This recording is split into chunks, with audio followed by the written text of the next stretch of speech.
수고하시고 유병우 진상 규명의 장점과 과제 토론을 시작하겠습니다. 먼저 일부 사회를 맡은 저는 민주평화당 부천시 오정 지역위원장을 맡고 있는 김재성입니다.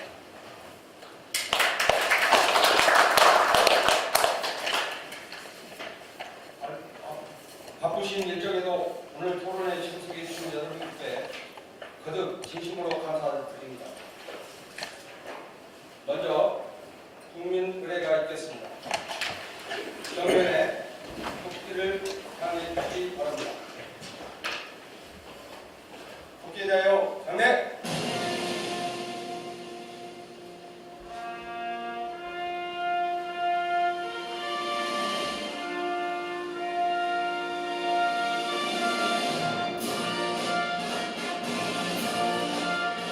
나는 자랑스러운 국기 앞에 자유롭고 정의로운 대한민국의 무궁한 영광을 위하여 충성을 다할 것을 굳게 다짐합니다.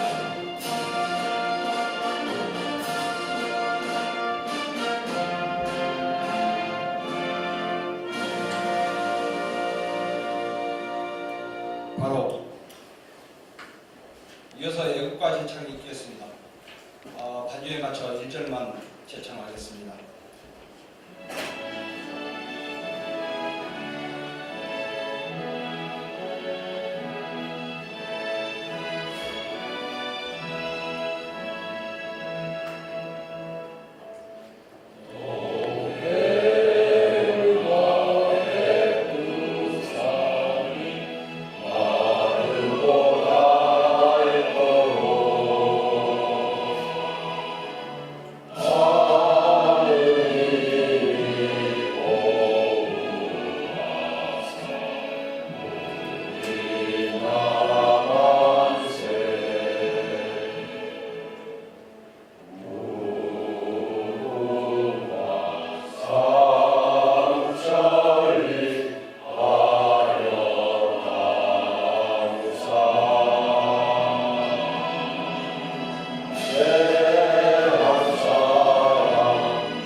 이어서 순국선열과 보급명령, 5월의 영령을 위한 명령이 있겠습니다. 일동 명령.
바로 자리에 앉아주시기 바랍니다. 오늘 토론에 참석해 주신 네 분을 소개해 올리겠습니다. 오늘 대표자로 참석하시는 분들은 잠시 후 2부 토론회에서 최교관 의원님께서 소개해 올리도록 하겠습니다. 먼저 민주평화당 5.18 역사회복 대체 특별위원회 위원장을 맡고 계신 장정환 원내대표님 축하드립니다.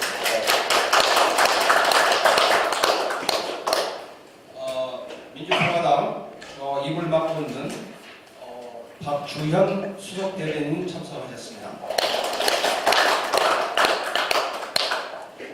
그리고 민주평화당 정책연구원 원장님을 맡고 있는 천정배 의원님 참석하셨습니다. 예, 감사합니다. 그리고 5.18 구속 부상자회 서울특별시 지부장을 맡고 계신 김정분 지부장님 참석하셨습니다. 그리고 이 자리에 참석하신 모든 분들 소개해 올립니다. 힘찬 환영의 박수로 인사를 나누시죠.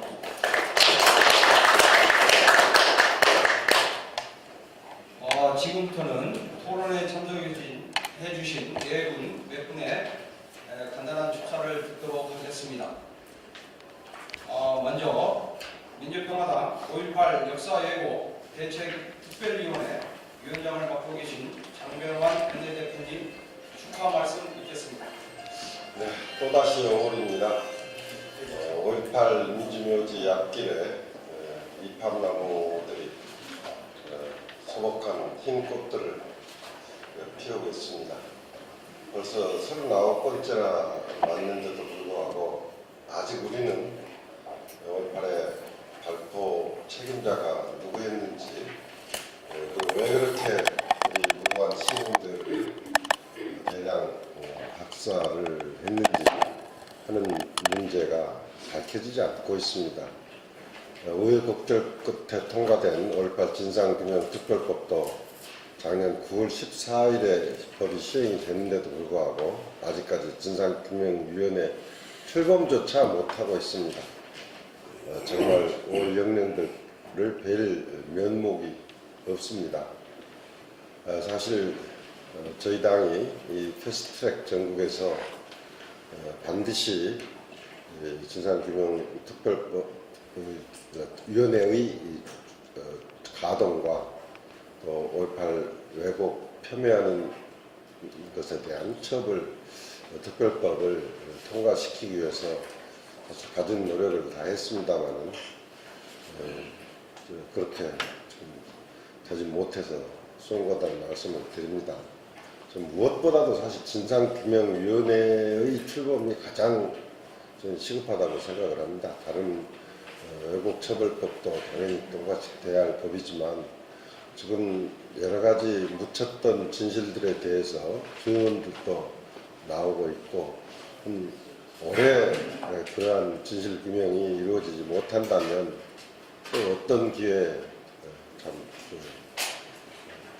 이 문제를 매듭을 짓겠습니까? 사실 광주가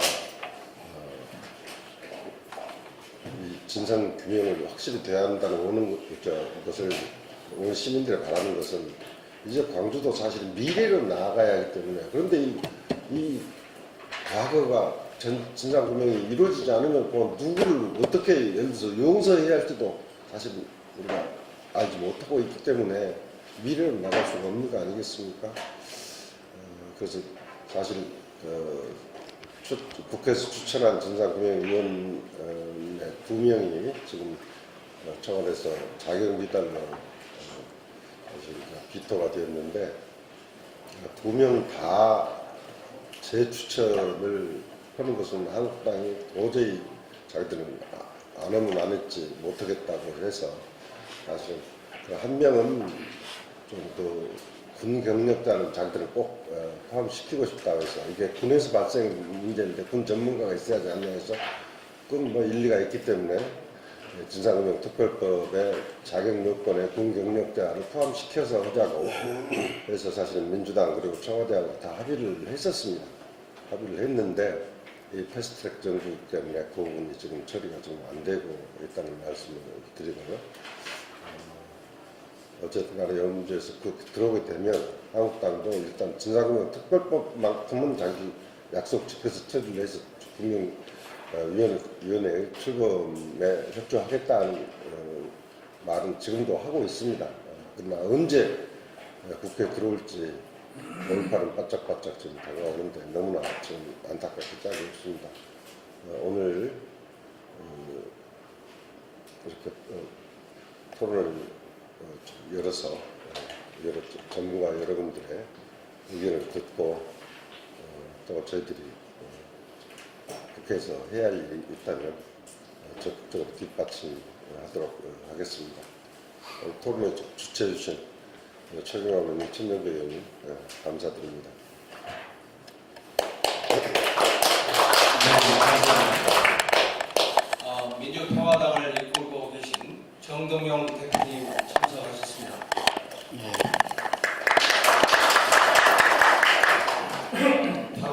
인사말을 듣겠습니다.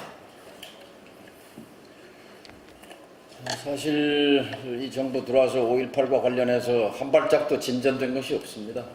그리고 5.18 이전에 5.18 특별법을 처리하겠다는 여야 4당 원내대표 합의가 그냥 립서비스에 그쳐서는 안 된다고 봅니다. 5월 국회에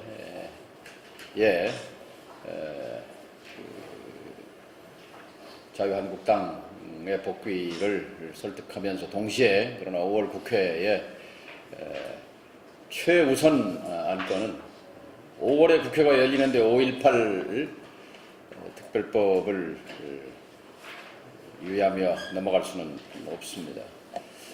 민주평화당의 존재 이유는 5.18에서 확인됩니다. 민주평화당이 앞장서기 때문에 마지못해 따라오는 형국이 정부 여당의 그런 엉거주춤한 자세입니다. 보다 분명한 의지를 가지고 5.18의 희생 연장 위에서 태어난 정권 아닙니까? 자신들의 정체성을 다시 한번 되새기고 5.18을 그냥 말로만이 아니라 확실하게 갖고 있는 자신들의 정부 여당의 힘과 권력을 통해서 할 수 있는 최대치를 다 해줄 것을 촉구합니다. 그 맨 앞장에 서서 민주평화당이 노력을 할 것이고 바로 그 일환으로 오늘 민주평화연구원 또 최경환 의원님, 전정배 원장께서 이런 자리를 만들었다고 합니다. 참석해 주신 여러분 감사합니다.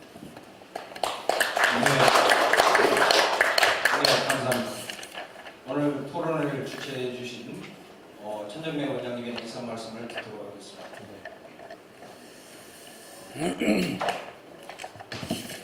예, 이제 39년이 지나서 다시 5월이 되었습니다.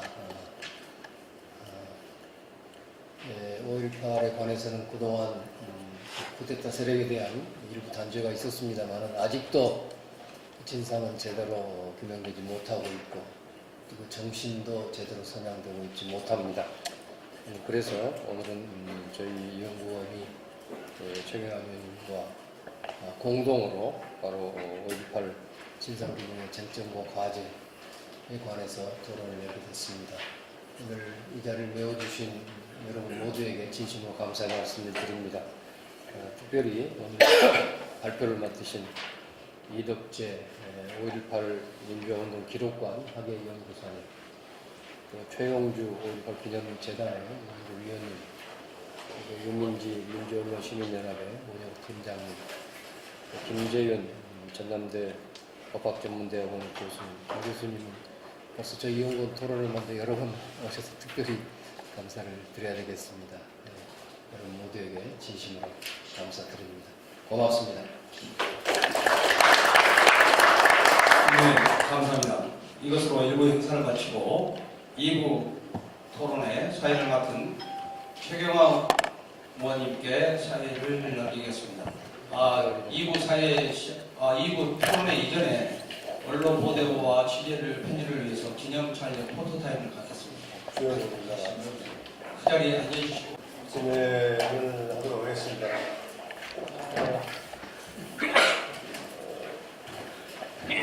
우리 당의 민주평화당의 5.18 대책위에서 일을 하고 계시는 정정수 의원님 오셨습니다. 네,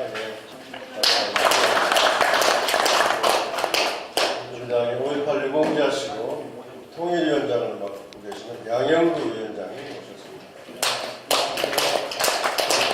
제 위원장이 많이 참석해 주셨고요. 특히 그동안 10년 넘게 시청 앞 5.18 서울 기념사업을 이끌면서 10년 넘게 서울에서 이렇게 5.18 행사를 주관해온 5.18 유공자시고 개인적으로 제 친구입니다. 그 친구가 도청 앞에서 5.18 때 머리띠 질끈 메고 앞장인 길 앞에서 이렇게 노래를 부르고 전남대 2학년 시절일 때 최병진 회장이 모셨습니다.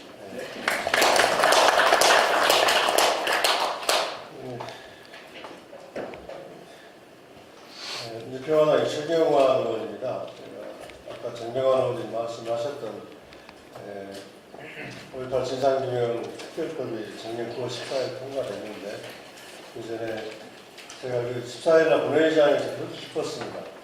제가 대표 발의한 법안이고 이제 진상규명위원회에 출범 닥치 올랐다고 생각했는데 이렇게 어려울 줄 몰랐습니다. 법 통과가 오히려 쉬웠다. 하고 나서 진상규명위원회 출범이 이렇게까지 어려울 줄은 우여곡절이 많이 생길 줄 몰랐고 지금 시간만 해도 지금 한 7개월, 8개월 흘러고 그랬는데 정말 며칠 안 남았습니다만 18일 이전에는 출범이 되었으면 좋겠는데 그래가지고 패스트트랙 전국 이후에 여전히 영향을 미치고 있는 형국입니다. 숙제를 하고 학생들이 숙제를 하고 학교에 가듯이 우리가 숙제를 풀고 5.18 묘지에 18일날 참여하는 그런 정치권이 됐으면 좋겠는데 안타깝습니다. 오늘 그 진상규명과 관련해서 그 쟁점들, 그 정책적 과제들이 무엇인지를 좀 종합적으로 정리해보는 시간을 갖도록 하겠고요. 오찬 시간이 있기 때문에 한 12시 한 15분, 20분까지는 마무리되도록 하겠습니다. 발표자께서 한 15분 정도, 네 분이 1시간 정도 말씀해 주시고 계신 분들께 참여해서 토론하는 걸로 하겠습니다. 먼저 금남로에 가는 5.18 민주화운동 기록관인데 여기 큰 행사를 했는데 민족민주사 기념 전시회를 하기로 했는데 여기 기록관의 연구실에 계시는 학예연구사 이덕재 선생님 나오겠습니다. 네, 감사합니다. 박수 한번 보내주시죠. 네, 다시 5.18 진상규명인가 이런 주제로 이야기해 주시고요. 5.18 기념재단의 비상임 연구원으로 계시고 오랫동안 5.18 진상규명 과제 연구를 국내외에 세우신 분입니다. 최영주 연구원님 나오셨습니다. 언론과 5.18을 주제로 말씀해 주실 민주언론 시민연합 운영팀장을 맡고 계신 유민주 선생님 나오셨습니다. 저희 토론에서 항상 나와주시는 분인데요. 전남대 법학전문대학교의 김재현 교수님 나오셨습니다. 바로 시작을 하도록 하겠습니다. 먼저 순서대로 왜 다시 5.18 진상규명인가 주제로 이덕재 5.18 민주화운동 기록관 학예연구사께서 발표해 주시겠습니다. 발표는 15분 정도 발표하겠습니다. 반갑습니다. 이덕재입니다. 왜 다시 진상규명인가 이유는 너무 차고도 넘쳐서 그리고 너무 단순해서 오히려 할 말들이 사실 많을 것 같지만 또 너무 간단할 것 같습니다. 뒤에 진상규명 과제, 또 법률적인 문제, 왜곡 조작 현실 부분을 발표가 있어서 저는 간단하게 총론적으로 왜 지금 진상규명이 필요한 것인지에 대해서 말씀을 드리고자 합니다. 5.18 당시 저는 광주에서 고등학생이었습니다. 그 말씀 드리고자 하는 것은 지금 당시에 무엇이 옳고 그런 걸 판단할 수 있는 나이, 적어도 고등학생 이상이 됐다고 보는데 사실은 현재 세월이 이렇게 흘러서 제가 항쟁에 직접 참여하고 느꼈던 시민들 중에는 막내가 아닌가 그런 생각을 합니다. 판단을 할 수 있는. 그런데 항쟁의 당사자뿐만 아니라 관련된 정책 결정자들, 국내에 방문하고 다 나이 먹어서 다들 세상을 달리하고 있습니다. 진실규명이 그만큼 촉박하다는 의미인데요. 그러나 39년 한 발자국도 나가지 못하는 진실규명이 많이 안타깝습니다. 저는 이야기의 서두를 주소연 씨로 이야기 시작하고자 합니다. 주소연 씨는 80년 항쟁 당시 강주여고 3학년이었습니다. 그런데 도청에서 무언가를 해야 되겠길래 도청에 무작정 찾아가서 일을 달라고 해서 아들 웃어 넘겼다고 그러는데 결국은 치사반에서 끝까지 도청 27일 새벽까지 활동을 하다가 결국은 계엄군 지짐할 때 선배들이 집으로 돌려보내는 바람에 집에 갔던 그 평생의 죄책감으로 살아왔던 분이 이제 전남대 5.18 연구소의 집담에 참석을 했습니다. 항쟁 이후 사실상 공개적인 언론에 처음 나왔습니다. 그런데 이분이 교사하면서 경기고등학교 교장 선생님이 됐고요. 현재 서울시교육청 장학사입니다. 세상에 은둔하고 할 수 있는 입장이 아닙니다. 본인이 눈물을 흘리면서 했던 이야기는 두 가지였습니다. 그동안 5.18의 당사자였던 나 관련자라고 내세우기 힘들었다. 세상의 눈초리가 무서웠다. 라는 이야기를 하면서 2011년도에 유공자 인정을 뒤늦게 받고 주차장에서 5.18 유공자증을 내밀었더니 그 주차장 관리인이 당시 했던 말이 5.18은 무슨 민주화운동이냐, 빨갱이지. 그 뒤로 5.18 유공자증을 쉽게 내지 못했다고 합니다. 근데 왜 이제서 나왔느냐? 라는 질문에는 더 이상 왜곡과 폄훼 부분을 지켜볼 수가 없었다. 나약한 나 자신이지만 나라도 뭔가를 해야 되겠다. 라고 했던 두 가지가 바로 현재 5.18의 현 주소를 말하고 있지 않는가 생각을 하고 있습니다. 잘 아시다시피 5.18의 가치를 보면 국가폭력에 그야말로 평범한 서민들이 맞섰던 그런 엄청난 가치가 하나 있죠. 또 하나는 80년 그 열흘간의 항쟁 기간 공동체 꾸려가면서 단 한 건의 강도 절도가 없었다는 겁니다. 이 민주주의 운동사의 가장 자부심이죠. 제가 인터넷 검색을 한번 해보니까 1977년도 뉴욕의 27시간 정전 사건을 한번 적으니까 약탈 방화로 무려 4,000명이 연행이 됐다고 하는데요. 또 어떤 블로그에는 뉴욕시 출산율이 10달 뒤에 증가했다고 합니다. 그만큼 강간이 아주 성행했다는 하나의 그렇게 예를 확인되지 않습니다만은 어떤 블로그 글을 봤습니다. 광주는 그만큼 대한민국 민주주의 자부심이었고 80년 5.18 대한민국 민주주의 운동사는 80년 5.18 이전과 이후로 구분된다고 할 정도로 큰 자부심이었는데 이렇게 현재의 모습을 보면 한이 초라하고 안타깝습니다. 바로 이곳 국회에서 광주 시민들이 크게 분노한 부분이 있죠. 이종명 의원이 5.18 폭동이라는 단어, 어느 누구 의원 발언보다도 아주 붕괴하고 지금도 붕괴하고 있습니다. 5.18은 전두환에 의한 공수부대 폭동이었지 광주 시민 폭동이 아니었다는 것이죠. 이 부분은 반드시 5.18 진상규명의 필요성이 진상규명을 통해서 밝혀져야 될 부분 같습니다. 그러면 왜 이렇게 현재까지 5.18에 폄훼되고 왜곡되고 조작되는 분들이 형행했다는가에 대해서 이제 그동안 4차례 진상조사의 문제점을 지적하지 않았습니다. 그러나 구체적으로는 다음 발표자들 많이 발표를 하실 것 같고요.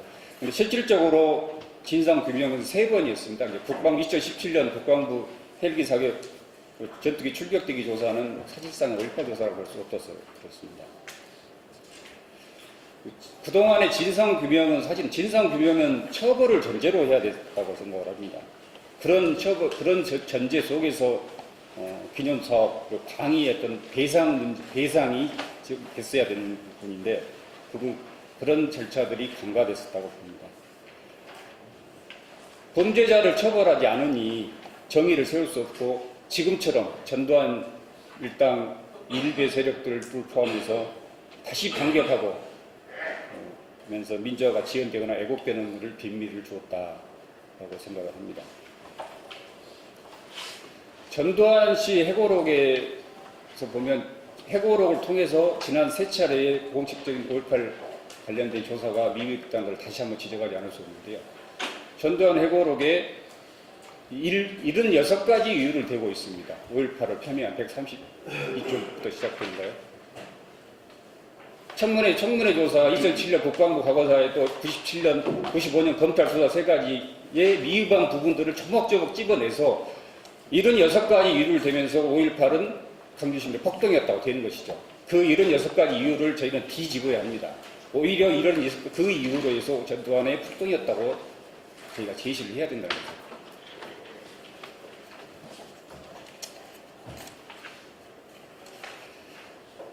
어제 제5.18 민주화운동 기록관에 현재 기획전시 39주년 기획전시로 전국의 5.18들이라는 전시를 하고 있습니다. 6월 6일까지입니다. 꼭 한번 강조하시면 관람해 주시기 바랍니다. 어제 민족민주 열사 127명 80년대 광주를 보듬었던 강주를 위해서 산하에 갔던 열사 127분을 모시고 그 기록들을 저희들이 전시를 하고 있습니다. 민족민주 열사 30여 분이 오셨습니다. 이한열 어머니, 배은심 열사, 표정두 열사 어머니, 또 박종만 열사 부인 분이 많이 오셔서 잠시 어떤 말씀들을 못 하셨습니다. 사실 말씀들을 많이 하실 줄 알았는데 목이 메어서인지 한참을 이렇게 영정을 쳐다보면서 말씀 못했고, 강주에서 열사들을 기억해 줘서 고맙다, 이 한 말씀 하셨습니다. 저희가 5.18에 하던 고립과 전국화가 그동안 몇 차례 반복이 됐었죠. 80년 5월 항쟁과 함께 강주가 고립됐을 때 이후에 전국에서는 강주를 위해서 점이 되고 선이 되고 면이 돼서 87 6월 항쟁까지 전국화가 이루어졌습니다. 그러나 90년 3당 합당을 해서 강주가 또다시 고립되고 했을 때 또 전 국민들이 전두환 학살자 처벌 진상규명에 대해서 나서면서 95년 결국 특별법 제정까지 나왔던 전국화가 이루어졌습니다. 그런데 김대중 정부, 노무현 정부 있었 이후에 정말 5.18이 전국화가 됐을까? 현재의 왜곡과 폄훼를 보면 그럴 것은 예스라고 쉽게 말하기 힘들 상황입니다.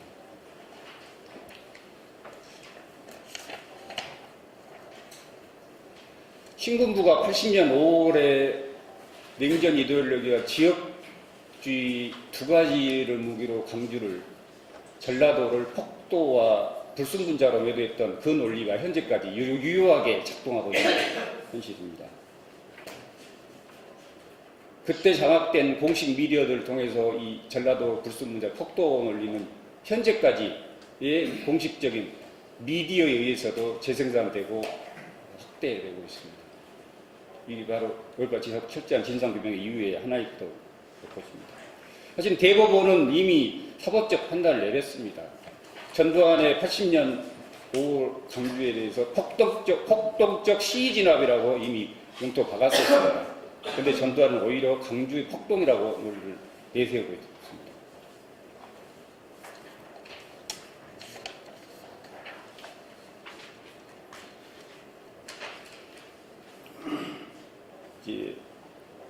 결론적으로 몇 가지 5.18 왜 진상규명인가에 대해서 말씀드리고 마무리하겠습니다.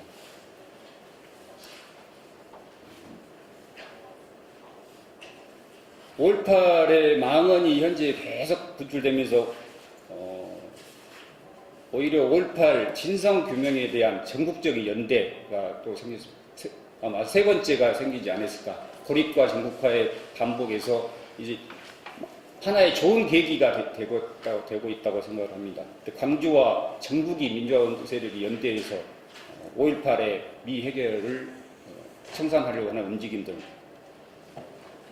하나의 주목할 만한 관점이라고 생각하고 있습니다. 이후에 발표자께서 말씀하셨지만은 전번에 보도에도 보듯이 공군 수송기를 통해서 김해로 시체라는 단어가 발견됐죠. 군 문서예요. 사실은 공군 그만큼 1980년 5월 27일 도청에서 사망하신 17분, 도청 인근까지 보면 24분. 그러나 시신 발견자만 24분인 나머지 부분은 다 어디로 갔을까? 어떤 부분에 대한 안매장, 행불자 문제도 아주 큰 문제. 또 성폭력, 배운군에 대한 성폭력 문제도 이번에 중요한 쟁점이 돼야 될 것 같습니다.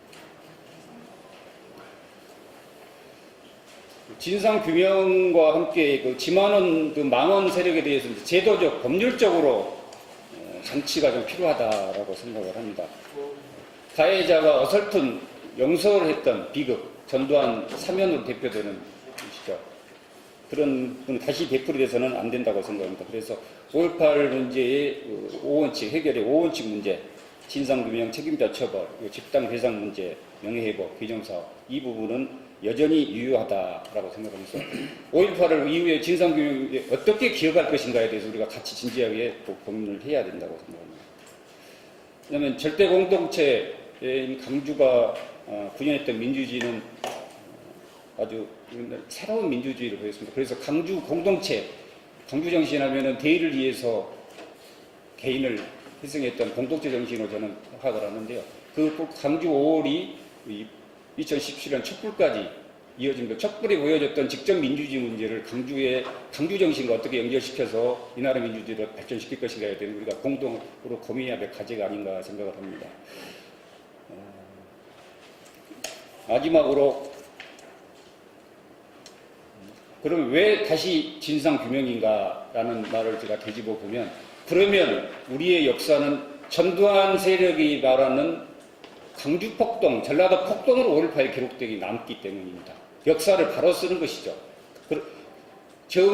불우한 국가 권력에서 나섰던 강주 시민들의 용감한 민주주의 정신, 그리고 그걸 안올리겠던 전국의 민주주의, 민중민주 열사를 포함한 전국의 강주 열사들을 우리가 구현하는 것은 역사를 바로 세우는 것이다. 이거 상식과 정의의 문제다. 라는 그런 생각을 해봅니다. 그래서 그런 점에서 이번에 마지막 진상규명 대단히 중요하다고 생각합니다. 이상입니다. 네, 감사합니다. 이덕재 연구사님, 여러 가지 많은 문제를 지적해 주셨는데, 처벌을 전제로 하지 않은 처벌 이전에 배고사와 인형사이 진행되면서 외국과 또 여러 문제점을 나왔던 게 아니냐.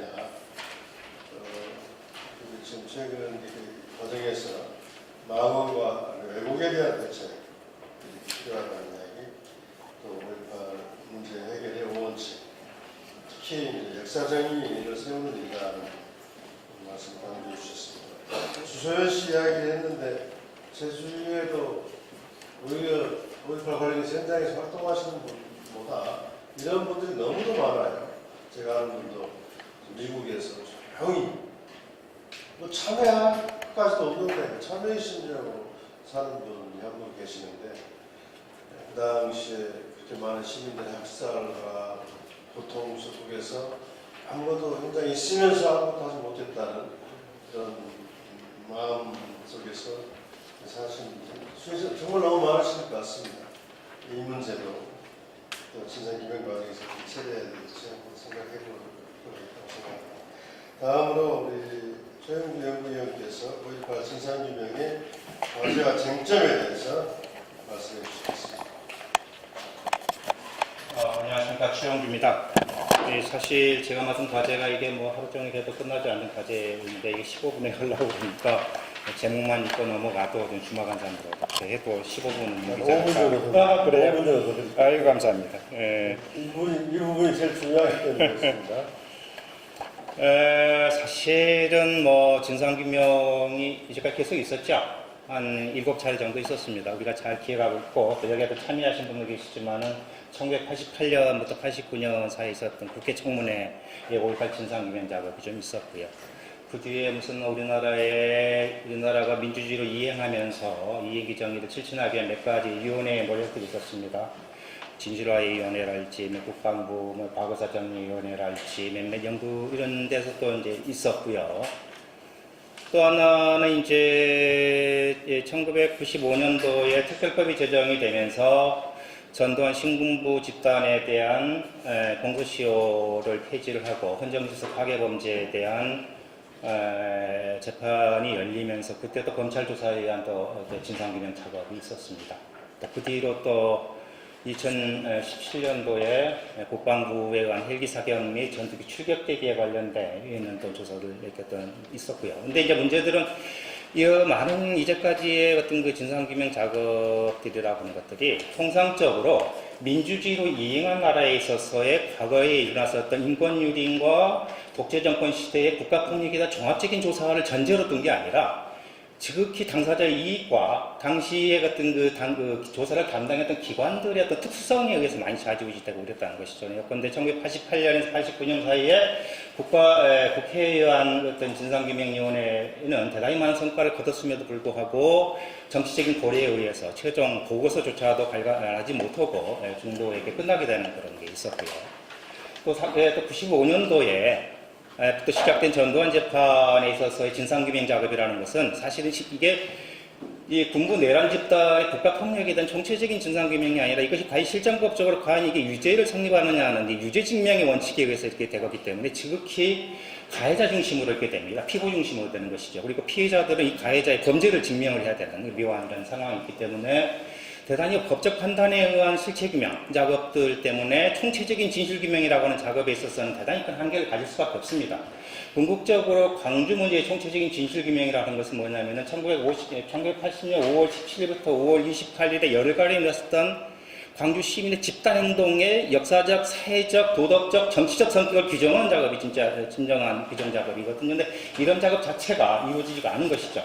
그거는 뭐냐면 궁극적으로 민주주의를 이행한 나라에 있어서의 과거사 청산을 통해서 민주주의를 공고하고 사회발전을 도모하려고 하는 소위 진실규명, 이행기 정의의 문제의 차원에서 광주 문제를 접근하지 않은 겁니다. 요컨대 사실은 광주 문제에 있어서 가장 중요한 문제는 뭐냐면 광주가 뭡니까? 한국전쟁 이후로 가장 비극적인 국가 폭력이다, 가장 조직적이고 가장 심대하게 이 시민사회의 인권을 유린하고 신체 존엄권을 유린하는 아주 조직적인 사건임에도 불구하고 이런 것들에 대한 총체적인 진실규명이 없이 이렇게 이제까지 넘어가 40년이 되어 있는 마당에 우리나라가 민주주의를 이행했는데 무려 30년이 한 세대가 지났음에도 불구하고 이제 와서 이렇게 진상규명 특별법이 대응됐다는 것은 우리나라 민주주의의 발전의 척도와 사회 발전의 척도를 그대로 나타내는 그런 작업, 그런 것에 어떤 적이 아닐까 싶습니다. 다행히 여기 계시는 최경영 의원이랄지 특히 우리 민평당 의원님들이 또 적극적인 노력에 의해서 진상규명 특별법이 발의됐다고 하는 것 자체부터가 우리나라 민주주의의 심화와 사회 발전을 도모하려고 하는 대단히 큰 어떤 중요한 전기를 마련하고 있다는 데서 굉장히 큰 의의를 좀 두고 있다고 생각이 좀 되고요. 일단 그러면은 과연 우리가 그러면 그 진상규명 작업에 있어서의 이 특별법원 진상규명 작업의 문제의식을 어디에 가져갈 것이냐는 문제가 사실 굉장히 크거든요. 뷰포인트를 어떻게 잡느냐 하는 작업이 굉장히 저는 중요하다고 봅니다. 저는 세 가지라고 봅니다. 일단 진상규명 문제의식은 세 가지입니다. 첫째는 말이죠. 5.18에 있어서의 진상규명의 기본적인 각오는 이건 인권유린한 관점에서 접근을 해야 됩니다. 인권유린. 1980년 5월 17일, 5월 18일에서 5월 27일 열흘 사이에 이루어진 행위가 전두환의 내란 행위라고 하는 것은 이미 사법적으로 판단이 내려진 사건이에요. 그렇지만 여기에 대해서 우리가 구체적으로 와닿을 없는 사건입니다. 이 사건의 사법적 요건의 내란 행위로서 이루어진 사법적인 판단이 이루어진 사건의 그 진실은 그 이면에 있습니다. 그 이면은 뭐냐면은 국가를 빙자한 불법적인 폭력 집단이 국가가 독점하는 폭력 수단을 이용해서 지속적이고 광범위하면서도 아주 조직적으로 광주 시민의 인권을 유린한 사건입니다. 이게 진실입니다. 이게 왜 과연 이 인권 유린의 총체적인 규모가 어떻게 되고 이 집단들이 왜 인권 유린이라고 하는 이런 잔혹한 행위를 저질렀고 어떤 목적으로 저질렀는지 누가 가담을 했는지 어떤 모티베이션이 있는 것인지를 밝히는 작업이 가장 중요하다고 보고요. 그 다음에 두 번째는 뭐냐면 궁극적으로 진상규명의 작업, 이제까지 진상규명은 대체적으로 1980년 5월 18일부터 5월 27일 열흘 사이에 있었던 이런 사건에 있었던 가시적인 사건에 국한되어 있었어요. 이제 이걸 확대를 하고 좀 더 5.18의 이 사건의 진실의 지평을 넓혀나가야 됩니다. 요건데 1958년 5월 18일에서 5월 27일 사이 열흘의 사건들이 어떻게 기획이 됐으며 어떻게 자행이 됐고 그 사건의 후유증이 어떻게 되어 있고 2차 폐해가 어떻게 되어 있고 그게 전체적으로 광주 시민과 우리나라의 민주주의에 어떤 심대한 악영향을 미쳤는가 라고 하는 데까지 확대가 되는 작업들을 하지 않는 한 우리는 아주 협의한 그 열흘간의 사건에만 집착해서 보는 그동안 어떤 소극적이면서도 이런 시각들은 좀 더 확대돼서 봐야 되는 그런 시각들이 있는 거고요. 또 하나는 뭐냐면은 광주 사건은 실체적인 진실과 역사적인 진실을 항상 구분해서 봐야 됩니다. 우리는 실체적인 진실은 다 인정했어요. 광주에서 어마어마하게 많은 사람들이 죽고 다치고 불법적으로 감금당하고 고문당하고 그 뒤에 무수히 많은 사람들이 그때 그 트라우마를 이기지 못하고 죽었습니다. 이건 실체적인 진실이죠. 팩추얼 트루는 이미 다 알아요. 그런데 이런 팩추얼 트루를 일으킨 가해자들은 이것을 인정하지 않아요. 가해자로부터 인정을 받아야 되고 이 가해자로부터 인정을 받아내는 이 사건의 역사적, 정치적, 도덕적, 정치적인 위치가 어디에 있는가를 확인하는 작업이 진정한 진실입니다. 그래서 이 실체적 진실과 역사적 진실 역사적 진실의 근본적인 것은 가해자로부터 억놀리지를 받아내야 돼. 인정을 받아내야 돼. 이거는 전 세계에서 생겼던 모든 진실위원회 작업의 가장 첫 번째 목적이고 유엔에서 항상 지적하고 있는 진실규명의 진실위원회 운영의 원칙입니다. 가해자로부터 인정을 받고 그 사건의 성격을 국가가 인정을 해라. 억놀리지를 해라. 우리가 난리지 아는 것이 중요한 것이 아니라 그 사실을 인정하는 게 중요합니다. 국가가 인정을 하고 광주가 아닌 우리나라 전체가 인정을 하고 우리나라 시민사회가 인정을 하고 가해자가 자기 잘못을 인정하는 작업. 억놀리지 않는 작업. 그걸 얻어내는 작업. 그걸 얻어내서 그것을 최종 보고서에 담는 작업. 이 진상규명위원회의 최종 목적이자 최종 미션이면서 당시의 사건에 의해서 피해를 입었던 희생자와 피해자 가족에게 최대한의 힐링을 해줄 수 있고 적기를 해줄 수 있는, 치유할 수 있는 마지막 수단. 이런 세 가지 원칙에 의해서 진상규명이 되어야 되는 것이고, 이런 세 가지 원칙에 의해서 이제까지 우리가 미제로 남아있던 미완의 사건들을 어떻게 접근할 것이냐는 저기가 나온다고 저는 그렇게 생각을 하고요. 대체로 이러한 정점에서 우리가 이 진상규명 과제로 우리가 정말로 절실한 과제로 삼아야 될 게 몇 가지나 될 것인가. 너무나 많습니다. 너무나 많죠. 발포명자 창작부터 시작을 해서. 그렇지만 대체적으로 제가 여기서 한 7가지 정도로 쟁점을 좀 정리를 꺼냈습니다. 25페이지입니다. 놀랍게도요, 이제까지 한 번도 1939년도에 일어난 이 어마어마한 국가폭력에 대해서요, 한 번도 센서스가 이루어진 적이 없어요. 국가가.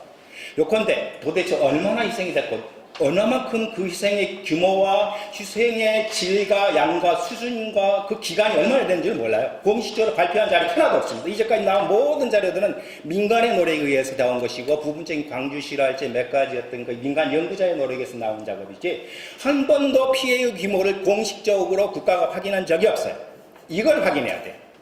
이거는 굉장히 중요한 작업이고, 사실은 이게 여기에서 진상규명의 을 위한 기념사업과 광주정신의 개성을 위한 어떤 그 실증적인 토대가 마련되고 보는 것입니다. 그렇기 때문에 이 피해 규모를 정확히 잡아놓고 그 피해 규모에 대해서 국가가 확인하는 작업이 대단히 중요하고요.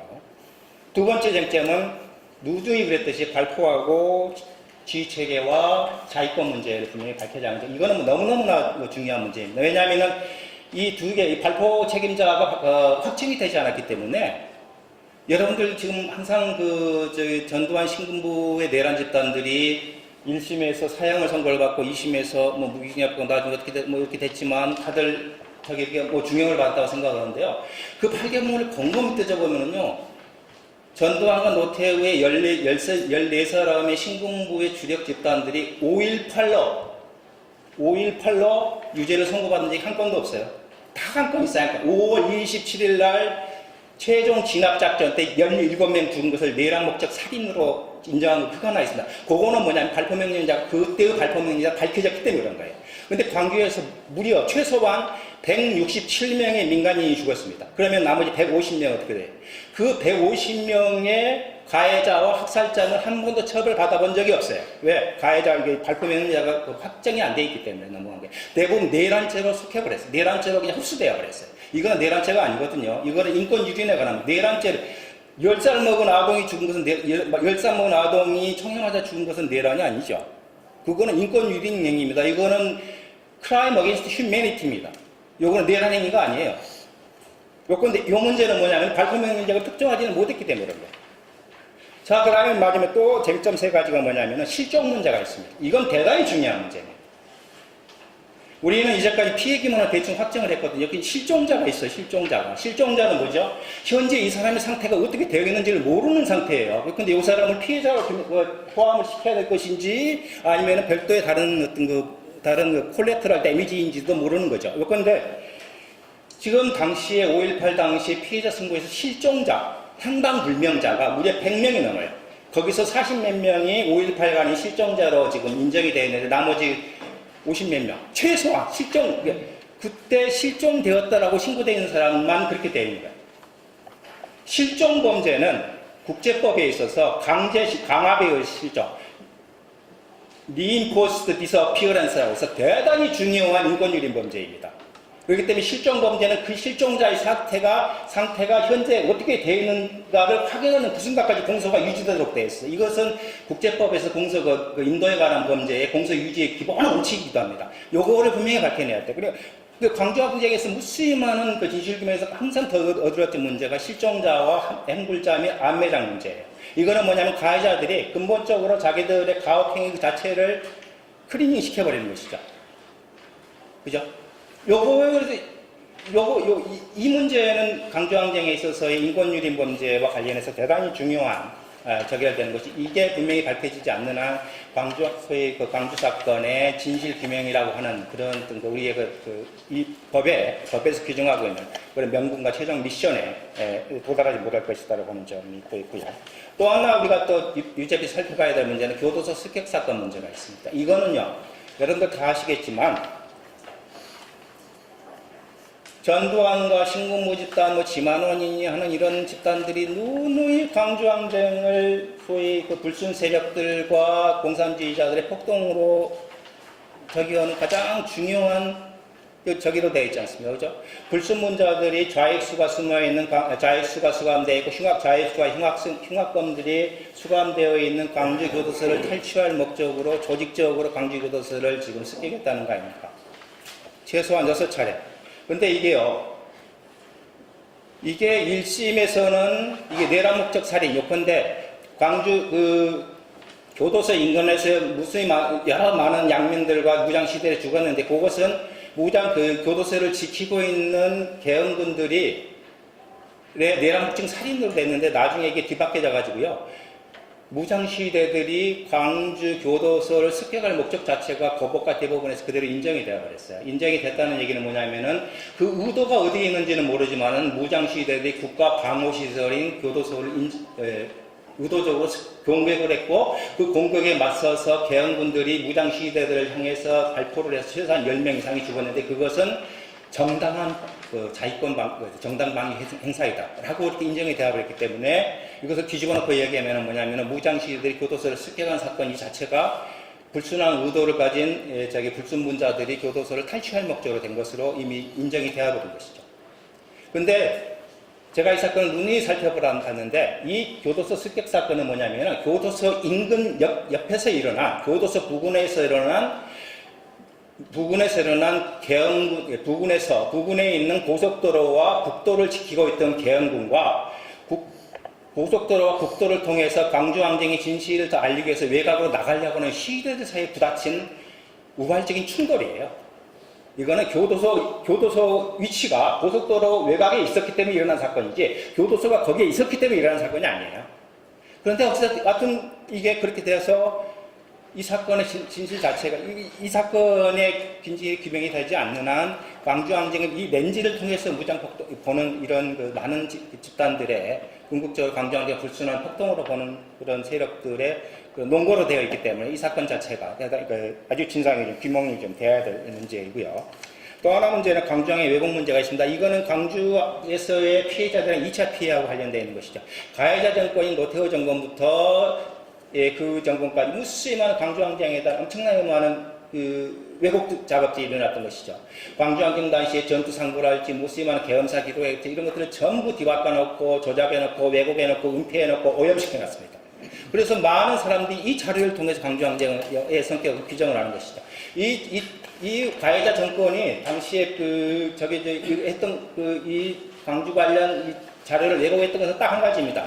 요컨대 뭐냐면 자기들이 광주에서 행했던 무력 진압을 정당성을 인정받기 위한 것이죠. 정당성을 인정받기 위해서는 뭐냐면은 시위대들이 먼저 무장을 하고 시위대들이 먼저 폭력을 행사했기 때문에 우리는 당연히 그렇게 거기에다 자위권 차원에서 정당방위 차원에서 우리는 폭력을 행사할 수밖에 없었다는 것이죠. 이런 기본 프레임 안에서 이제까지 그 당시에 생산되었던 역사적인 원자료들을 전부 뒤바꿔 놓습니다.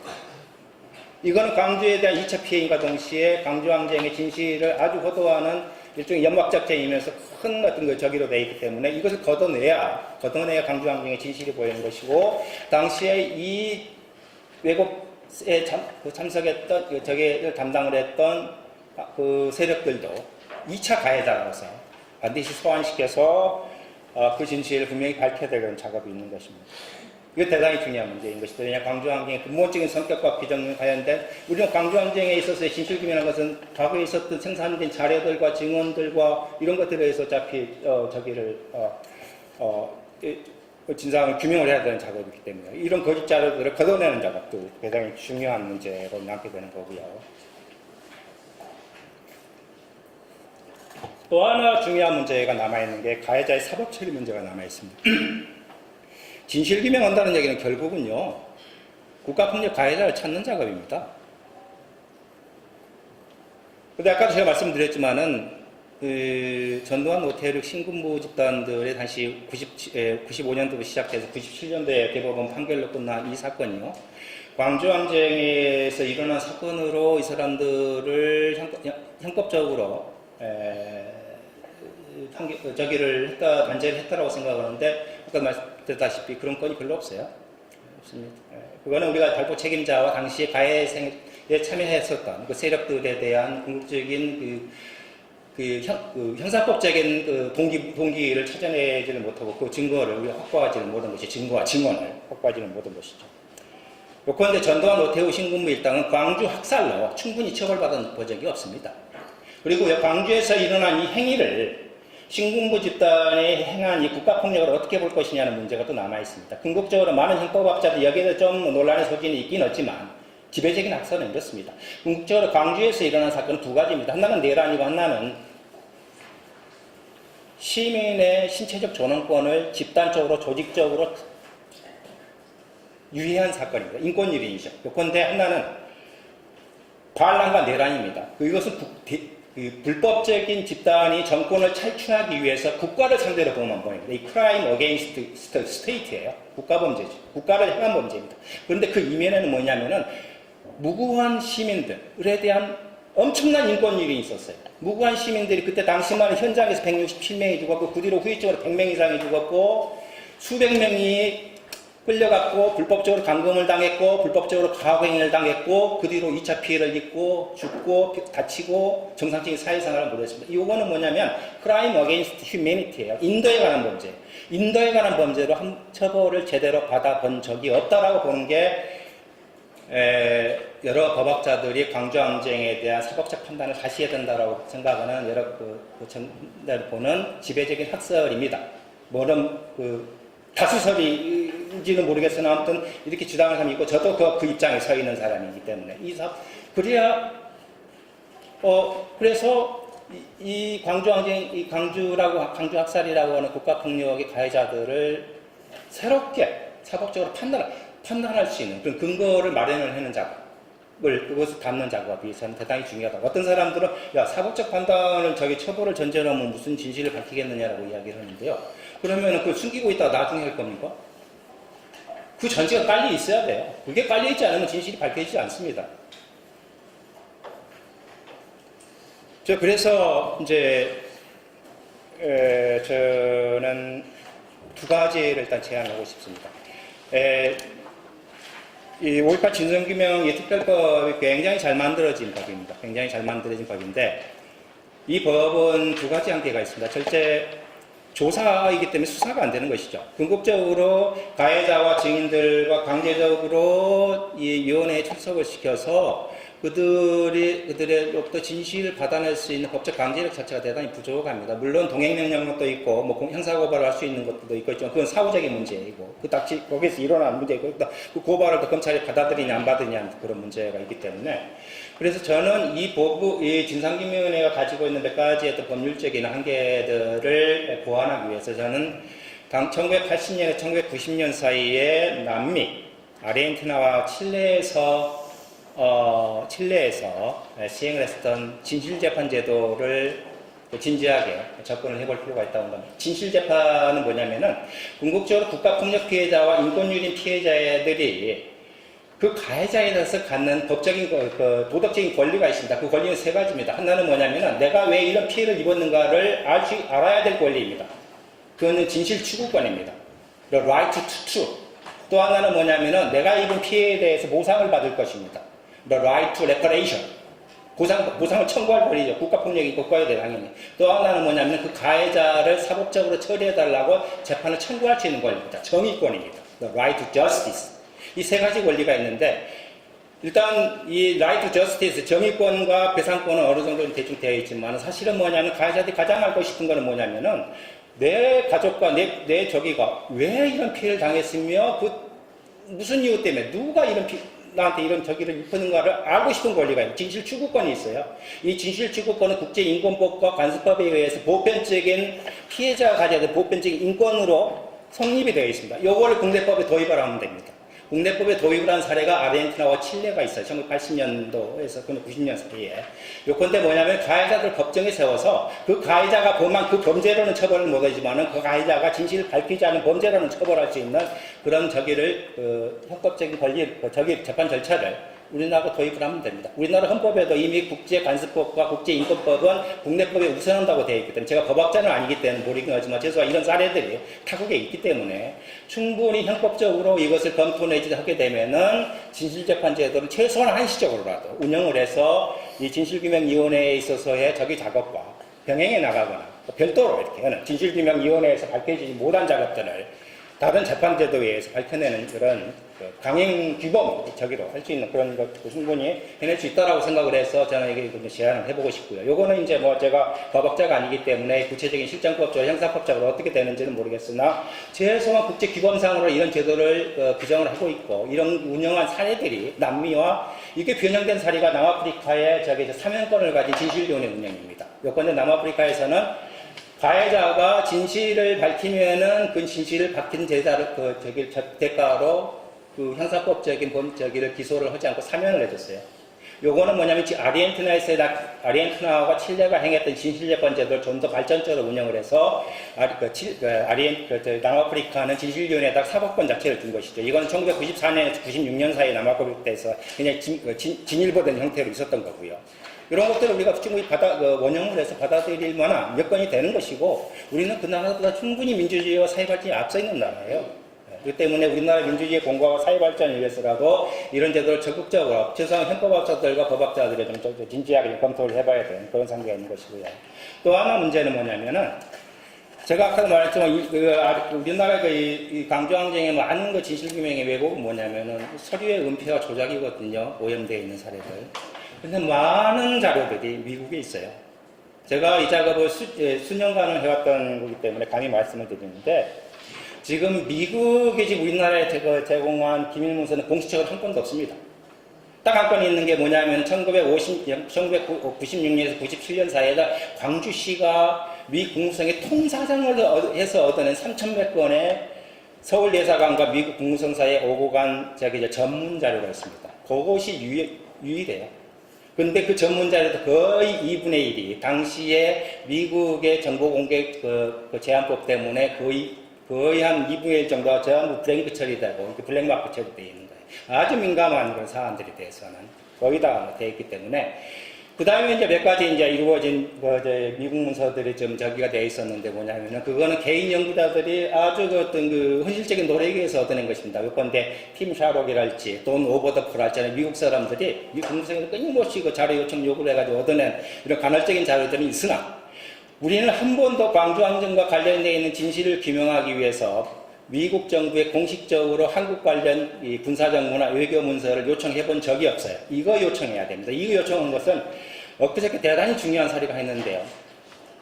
재작년에 오바마가 아르헨티나를 방문했을 때 아르헨티나 대통령이 오바마 대통령한테 정식으로 요청합니다. 우리가 지금 1976년부터 83년 사이에 독재 기간 동안에 무려 2만 명이나 되는 실종자가 발생을 했고 수십만 명의 인권지리를 당했는데 아직도 진실규명 못하고 있다.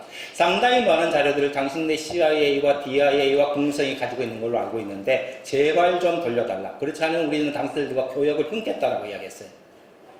아르헨티나가 당시 미국의 곡물 수출을 굉장히 많이 했거든요. 바이오퓨엘 뭐냐면은 아르헨티나에서 생산되는 콩이요 미국으로 날아가서 그게 뭐가 되냐면 식물 원료가 됩니다. 그거 수출 안 하겠다고 협박을 했어요. 그러니까 아르헨티나 오바마가 그러면 알았다 해가지고 나중에요 이것을 해가지고 엊그저께 트럼프가 당시 1976년과 83년도에 아르헨티나에서 일어난 독재정권 시대 인권유린에 관련되어 미국 측 문서를 브레이크 처리 없이 100% 원본 문서로 돌려줬습니다.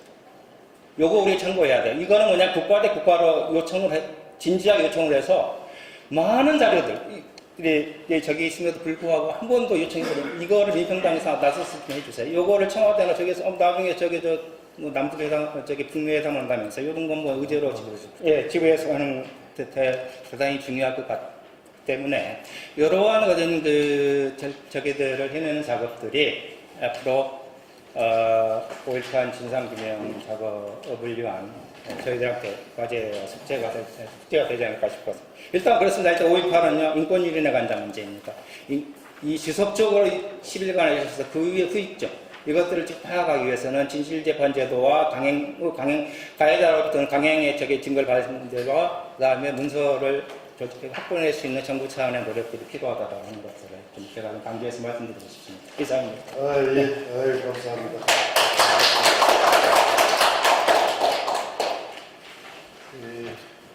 인권유린의 관점에서 또 인권유린의 기획 실행 이후에 총체적인 재수사 또 실질적 재신만이 하는 역사적 진실을 봐야 된다는 이야기고 또 진실재판제도의 도입과 미국 기밀문서 완전 공개 중요한 논점들을 제시해 주셨습니다. 이어서 유민지 민주언론 시민연합 운영팀장께서 언론과 5.18 기획과 애국이라는 주제로 말씀해 주시겠습니다.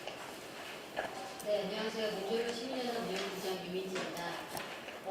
먼저 저는 1980년 전국은 이제 태어나지 않았고요. 그 다음에 태어났는데 오늘 이 자리에서 그 현장에 계셨던 분들의 이야기를 듣고 계셨다는 이야기도 들으니까 제가 이제 문서로 확인하고 그리고 봤던 것들에 대해 좀 더 가까이 다가오는 것 같아서 마음이 좀 무겁습니다.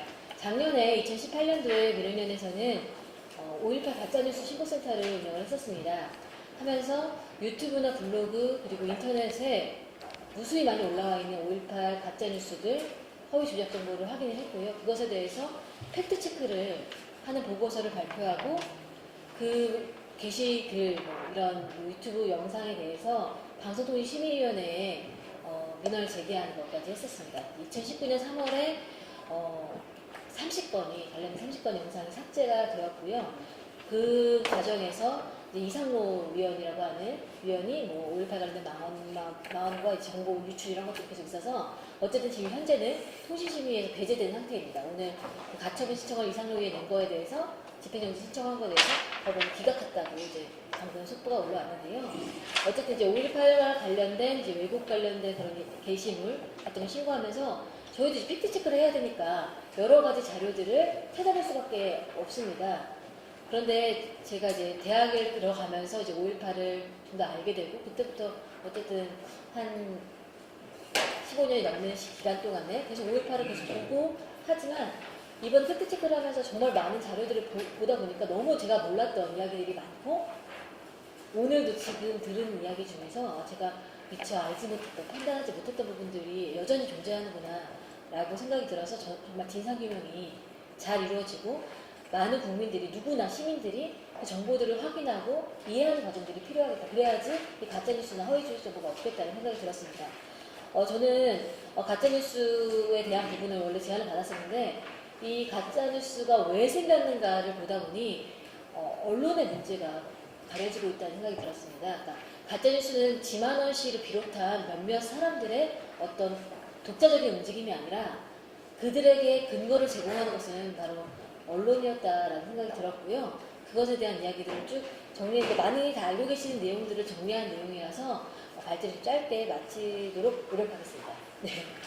1980년에 김유기라고 하는 서강대 22살의 서강대 청년이 동포에게 드리는 글이라고 하면서 이 글을 쓰면서 거기에 한 부분으로 언론이 지금 이 아기에 찬 그런 허위 선전을 하고 있다. 이 광주의 진실을 왜곡하고 있다라는 글을 80년 5월 그 광주가 일어난 바로 다음에 바로 직후에 폭로를 했습니다. 그리고 이제 돌아가셨죠. 근데 그런 그 사람이 실제로 광주를 봤던 사람이 그 당시 언론이 어떻게 하고 있는가에 너무 분노했던 거죠. 그 당시 언론을 보면 실제로 많은 언론들이 광주에 대해서 다루지 않았습니다. 다뤘는데 제대로 다루지 않았습니다. 그리고 계엄군의 합숙의 발표를 그대로 실었고, 그러면 그때 당시 언론들이 과연 진실을 몰랐느냐, 외신을 통해서 계속 국제부를 통해서 계속 확인할 수 있었고, 그리고 이미 광주에 파견되어 있던 기자들을 통해서도 진실을 알고 있었음에도 불구하고 광주를 왜곡하고 묵인하는데 언론인들이 동조한 겁니다. 그런데 그 언론인들에 대한 처벌 혹은 단죄들이 한 번도 이루어지지 않았고, 결국 거기에 남아있던 그 언론인들이 이 2010년이 넘어가는 시점에 다시 광주를 왜곡하는데 앞장섰다고 저는 그렇게 판단을 하고 있습니다. 그 얘기를 적은 내용이고요. 물론 80년에 광주를 알리기 위해서 고군분투했던 기자들이 존재했었습니다. 그런데 당시에 신문부에게 24명이 연행이 되었고, 이 기자협회가 다 김태훈 기자회장을 비롯해서 다 연행되었고 수배되었고, 그리고 700명의 기자들이 언론 대학살이 이어진 80년 K검사까지 이어진 것들이 39페이지까지 제가 적었던 내용입니다. 그리고 이런 강제학살을 바탕으로 해서 전두환이 대통령이 되고 나서 이 언론들의 어떤 전두환에 대한 찬양은 40페이지 초반까지 적어놨고요. 너무나 많은 사례들이 있지만 담고 싶지 않아서 더 이상 적지 않았지만, 인간 전두환이 얼마나 훌륭한 사람이었는지, 그가 정말 운동도 못하는 것이 없고 얼마나 훌륭한 사람이었는지를, 광주에서 어떤 일이 벌어졌는지를 다 보고받았던 언론들이 다 알면서도 묵인하고 그들을 찬양하는데 동조했다라는 것이 그때 언론의 현실이라고 생각합니다. 그래서 이 광주가 밝혀지게 된 일은 앞선 과정에서 말씀하셨지만, 이 고립된 광주가 전국화되는 과정을 아까 말씀하셨는데, 무수한 대학생, 정말 많은 대학생들이 목숨을 걸고 나 이러다 죽어도 이건 알리겠다라는 심정으로 피를 토하면서 거리에 나서고 죽음으로 광주에 대한 진실을 알리기 시작했어요. 그럼에도 불구하고 당시 언론들은 이들의 죽음에조차도 침묵했고 광주 진상규명도 침묵을 했습니다. 이 언론들이 광주에 대해서 조명하기 시작한 것은 88년 청문회가 이루어지면서부터 이제 광주를 다룬, 그것도 이제 아주 피해자의 작은 세대들만 다루는 다큐멘터리들이 만들어지기 시작했고, 97년도에 광주 민주화운동으로 정립되자 그 다음부터 이제 관련된 영상들을 만들어내기 시작했습니다.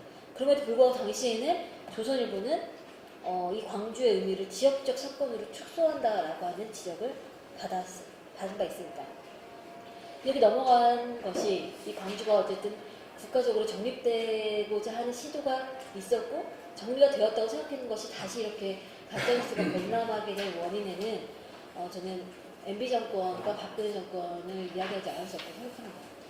이 광주가 진상규명이 되고 나서 밑바닥에서 심하은 씨 같은 사람들이 계속 광주에 대한 가짜뉴스를 살펴보기 시작했습니다. 2002년부터 계속 탈북자가 와가지고 내가 광주에 있었던 사람이었다, 이런 식의 이야기들이 실제로 2002년에도 존재를 했었습니다. 근데 사실 주목받지 않았죠. 그냥 헛소리 하는구나, 이렇게 방치되어 있던 이 가짜뉴스가 왜 다시 필면화되었는가라는 것은 저 2008년도 이제 이명박 정권이 시작한 언론과 이명박 정권이 시작한 역사 왜곡에서부터 시작했던 부분인데요. 우선 2008년도 이명박 정권과 이제 수구 언론, 조선일보 비롯한 언론들이 역사관 정립을 하기 시작합니다. 뉴라이트 역사관 해가지고 48년을 건국절로 하자, 이승만을 기리는 작업들이 시작하는데, 저는 여기가 가장 중요한 포인트라고 생각합니다.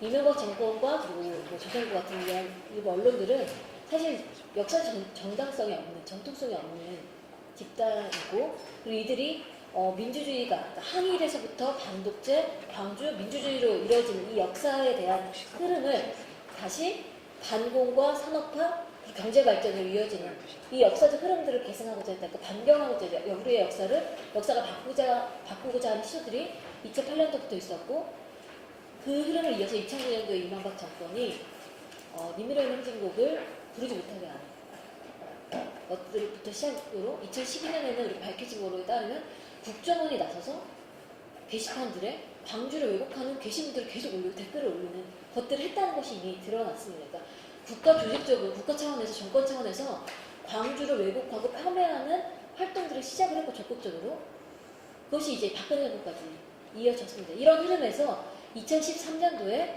TV조선과 채널A가 2012년부터 나왔던 그 표현에 있었던 가짜뉴스들을 자기네 방송을 초대하고 출연시켜서 한번 공론화하는 작업들을 이 정권의 그런 밑바탕 하에서 시작을 했다라고 판단하고 있습니다.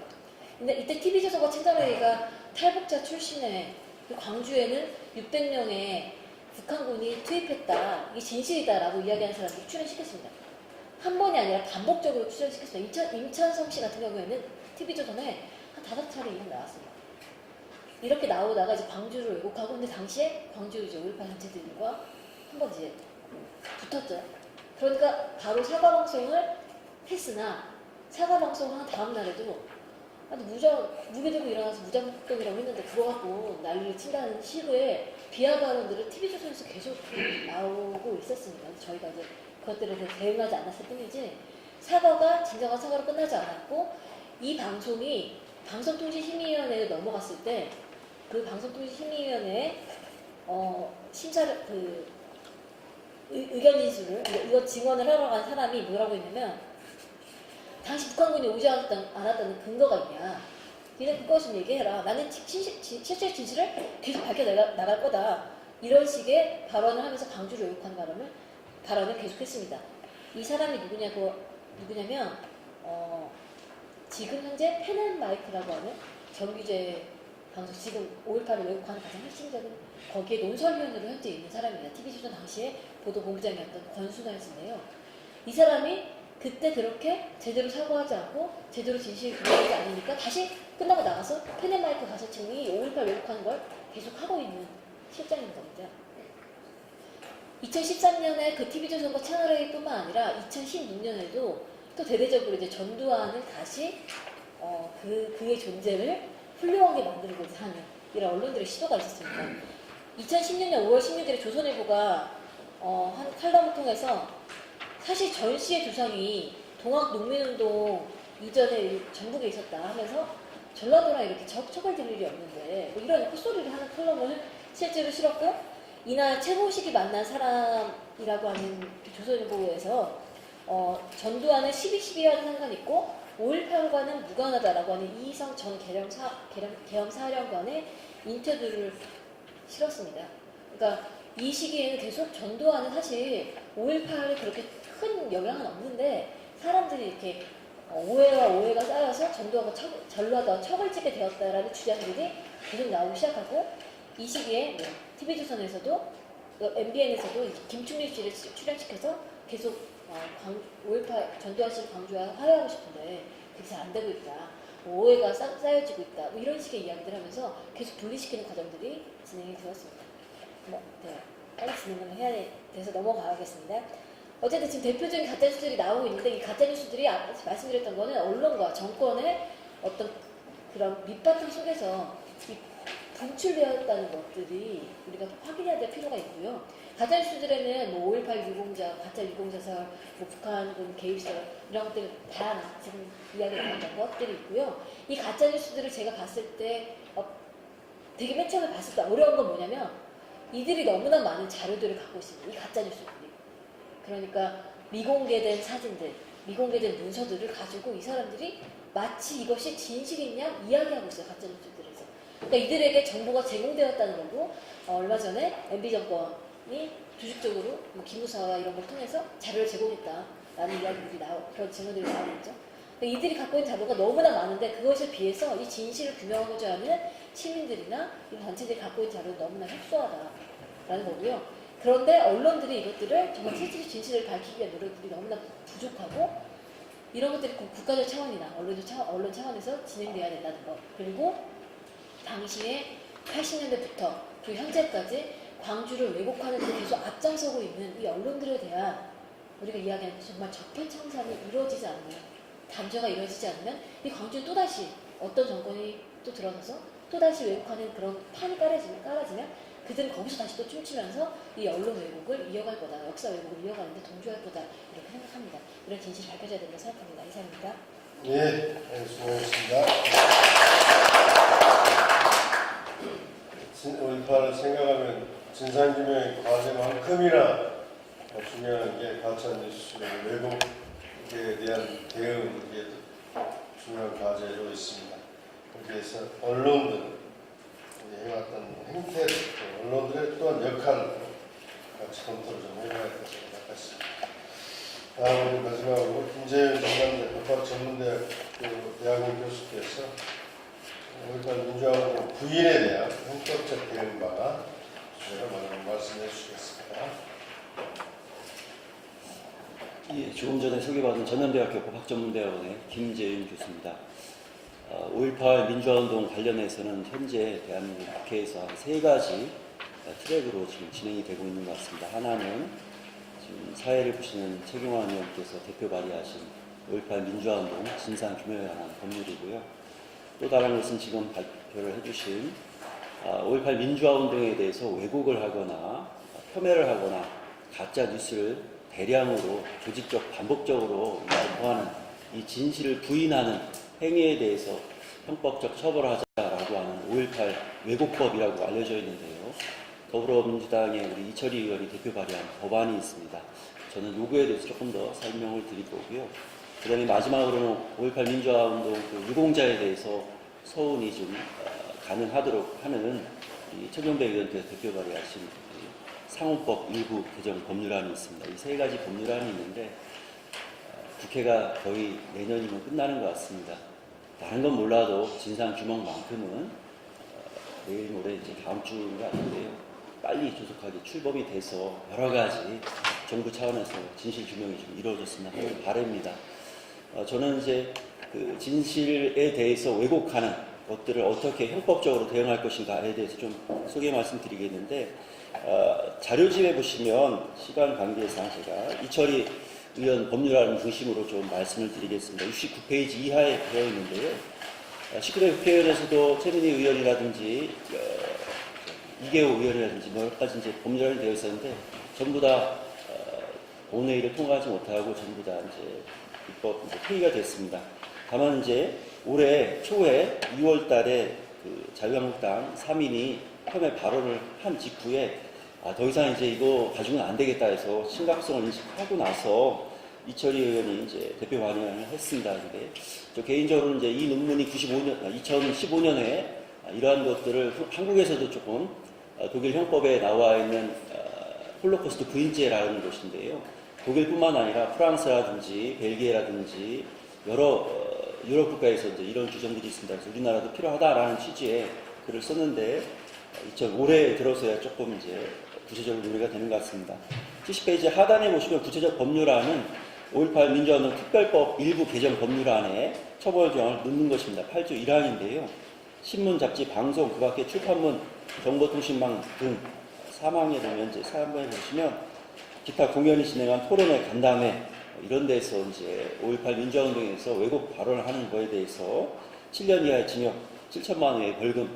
이 지금 법 조문은 정보통신망에 의한 명예훼손죄 비방 목적으로 허위사실 유포에 정보통신망 인터넷에서 할 때 법조형이 똑같이 되어 있습니다. 그래서 거의 준해되어 있고요. 하나의 특징은 이 항에 위법성 조각사유를 조금 제가 강력히 좀 주장을 해서 넣자라고 했습니다. 이런 것입니다. 제 1항의 의미가 예술 학문, 연구 학설, 시사사건이나 역사의 진행 과정에서 한 보도, 기타 이와 유사한 목적에 기여하는 경우에는 처벌하지 아니한다라는 위법성 조각사유를 넣습니다.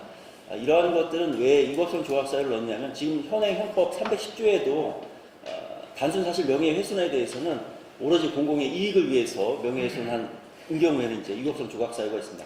독일에도 이러한 조항이 들어가 있습니다. 그래서 표현의 자유라든지 또 사상의 자유를 침해할 가능성이 높아서 위법성 조각사유가 좀 필요하다라는 취지에서 조금 그러는 것 같습니다.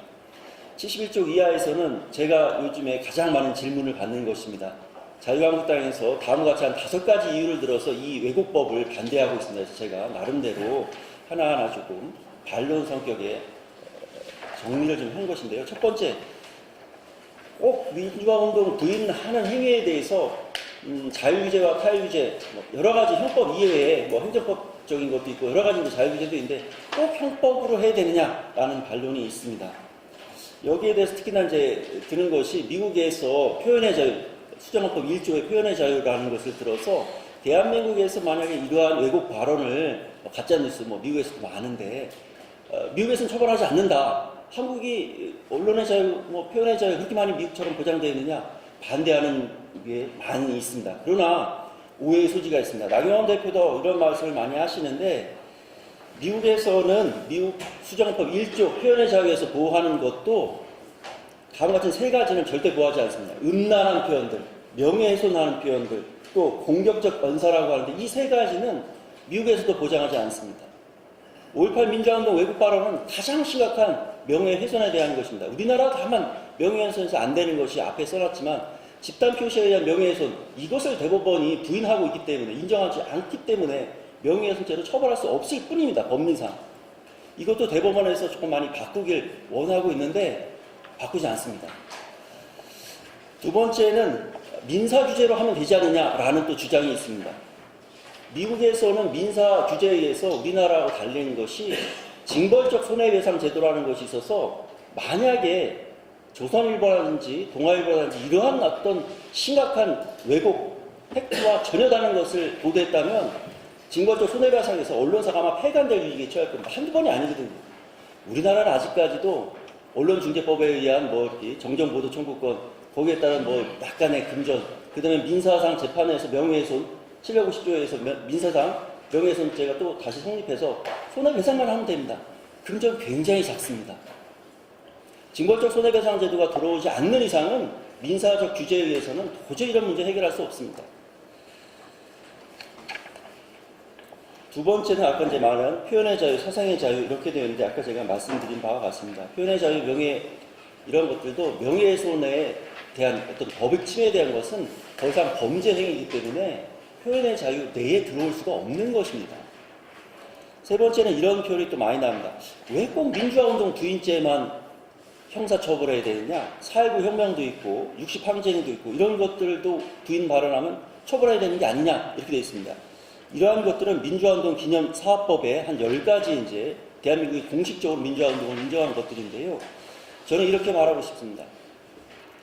삼성 개헌 반대운동이었지 60 항쟁 할 때 우리 광주 민주화운동처럼 아까 말씀해 주신 166명 부상자까지 포함하면 엄청 많은 숫자입니다. 이렇게 많은 시민들에 대한 인권 유린한 민주화운동이 있는가? 없는 것 같습니다.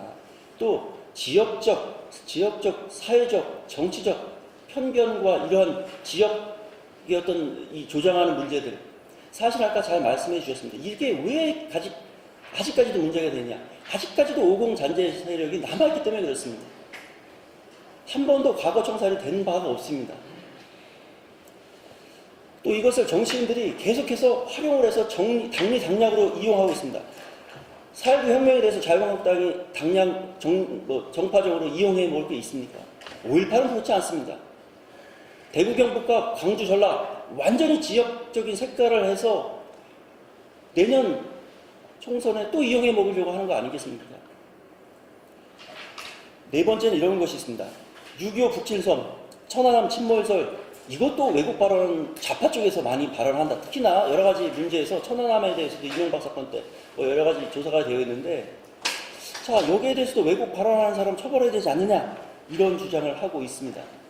그러나 5.18 민주화운동 부인죄는 제가 하는 이야기는 홀로코스트 부인처럼 국가에 의해서 시민들에 대해서 인권 유린이 굉장히 많은 그러한 것들을 역사적 사실 부인을 하는 죄로 만들어서 처벌하는 것입니다. 즉 역사적 사실 부인은 개별적인 여러 역사적 사실을 일일이 말하는 것이 아니라 전시 또는 평신을 막론하고 권위주의적 공권력에 의해서 저질러진 집단 살해와 같은 반인륜적 범죄에 한해서 홀로코스트 부인과 같은 이러한 것들을 형사 처벌하는 것입니다. 6.25 북침설, 천안함 침몰설이 그러한 역사적 진실과 동일한 선상이 있을까요? 저는 그렇게 보지 않습니다. 제가 이렇게 아주 쉬운 표현을 써놨습니다. 10억을 훔친 사람은 100만 원을 강취한 강도범과 동일하게 타인의 재산권을 침해한 것이기 때문에 똑같이 나쁜 사람이다. 똑같이 형사처벌하자. 이러한 논리와 똑같은 것입니다. 10원짜리 절도범하고 100만 원짜리 강도범하고는 법익의 양과 질이 너무나 다른 것입니다. 천안함이라든지 6.25 북침설 역사적 진실이라고 거기까지 올라올 수가 없는 것입니다. 다섯 번째로는 5.18 민주화운동 이 부인제 이철희 의원 법안 자체가 굉장히 형법상 재헌법정주의 하나의 원칙인 명확성 원칙에 반하는 것이다. 2019년 2월 25일 날 전영기 중앙일보 칼럼위원이라는 분이 글을 썼습니다. 5.18 왜곡 처벌법안이 통과되면 광주 사태 때 북한군이 개입하더라 라는 식의 술집 논쟁도 5.18 비방죄로 처벌될 수 있다. 저는 이 칼럼을 보고 깜짝 놀랐습니다. 지금 민 대표님께서 말씀하신 것처럼 대한민국 언론이라는 이 분의 기본 자질이 이거다. 이철희 의원 법안 한 번이라도 본 적이 있는가? 어떻게 이런 법안을 봤으면 이런 술집 논쟁도 처벌할 수 있다는 그러한 말이 나오는가? 과연 언론인인가? 칼럼이면 의견을 써야 했는데 의견과 사실은 다른 거라고 한 발 양보하더라도 사실은 좀 파악하고 써야 되는 게 아닌가 이런 생각을 해봤습니다. 이철희 의원 법안에 보면 공연성에 대해서 굉장히 자세하게 써놨습니다. 이것은 지금 정보통신망법이라든지 출판물에 의한 명예훼손죄 형법 309조에 의해서 똑같이 되어 있는 것입니다.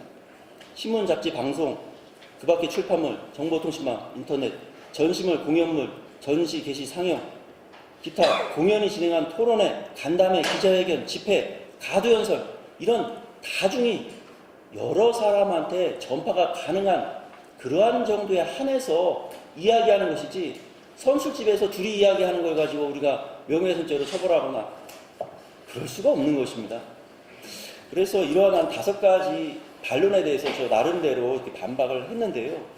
실제로 지금 제가 이철희 의원실 보좌관을 통해서 들은 바에 의하면 패스트트랙 안에 이 법안을 같이 본회의에 올려서 통과하자는 이야기가 있다라는 얘기를 들었습니다. 지켜보겠습니다. 아마도 실제로 통과될까지는 많은 어려움이 있을 것 같습니다. 저 개인적으로는 이 법안보다는 진상규명, 오늘의 주제가 진상규명이기 때문에 진상규명 조사위원회가 조속히 꾸려져서 사실 이 조사위원회가 꾸려진다라고 하더라도 위원들이 일하는 것이 아니라 3개 조사과가 있습니다.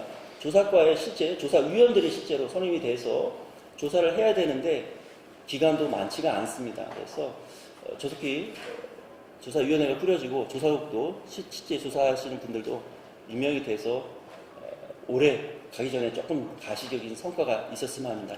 여러 국회의원 분들께서 관심을 많이 가져주셔서 저 개인적으로는 감사할 뿐입니다. 고맙습니다. 김정인 교수님께서 저희들이 감사하다는 말씀을 드리는데 작년에 통과된 5.18 진상규명 특별법은 사실 제가 대표 발의했지만 김재인 교수님이 초안부터 한 몇 개월, 한 1년 가까이 걸렸거든요. 그 법안을 만드는데 5.18 단체, 또 서남 5.18 연구소, 그리고 학자들의 토론 이런 게 있었는데 그 초안을 만들고 진행해 오신.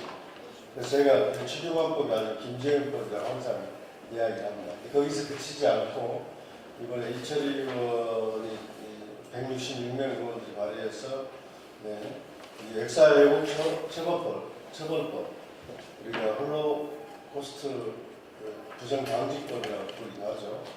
이 법에 대해서 이 법도 여러 가지 조언을 하셔가지고 오래전부터 주장을 하셔서 이렇게 법안 성안까지 견점에 대해서 김재현 교수님 항상 감사하다는 말씀 다시 한번 드리겠습니다.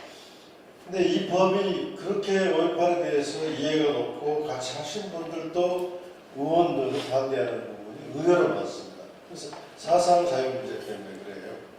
이게 그래서 상당히 이 법이 그런 그 난관에 봉착이 있다는 말씀을 드리고 이번에 여야 사당이 패스트트랙 할 때 저희 민주평화당에서는 이것도 같이 넣어야 된다고 이야기를 했는데 넣어도 의미가 없는 상황이 벌어져서 벌어져서 무슨 이야기냐면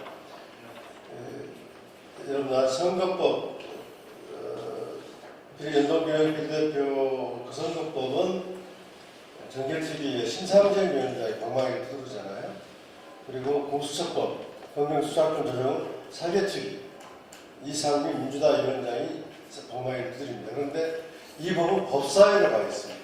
누굽니까 위원장이? 한국당의 대상규 위원장입니다. 위원장이 딱 막혀있기 때문에 패스트트랙에 넣어도 안 됩니다. 아무 실력이 없고 그래서 사당이 결의하고 18일 이전까지 해보자고 하는 정도 거쳤는데 그런 우여곡절이 있었다는 말씀을 드리고요. 네, 네분 수고하셨습니다. 그러면 앞으로 우리가 15분, 20분 정도 시간이 있는데 불러오고 계신 분들, 참여하신 분들 몇 분 토론이나 질의, 주장도 좋고 발표 내용에 대한 질의도 좋고요. 네 분 중에 꼭 제가 답변할 내용이라도 이렇게 지명을 해가지고 말씀해 주시면 답변을 드리고 그 다음에 내용 한 말씀 듣고 끝내는 걸로 하겠습니다. 자,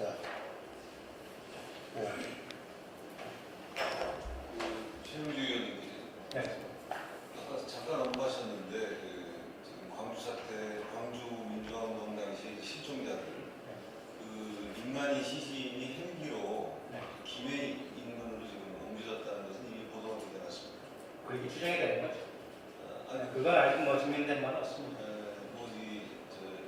군인은 영연이라고 표현하고 민간 군인이 아닌 뭐 시체라고 표현을 해서 그것이 이제 민간인이라고 추정을 하는 상황이겠죠. 그래서 그 헬기들이 이제 기내로 갔다는 것까지는 보도가 된 확인 보도가 된 상황인데 그 문제에 관해서 그 이후 진척이 없습니다. 그래서 제가 알고 있는 한 큰 진척은 없는 걸로 알고 있거든요. 저희 군인 시신은 영연이라고 표현을 하고 일반인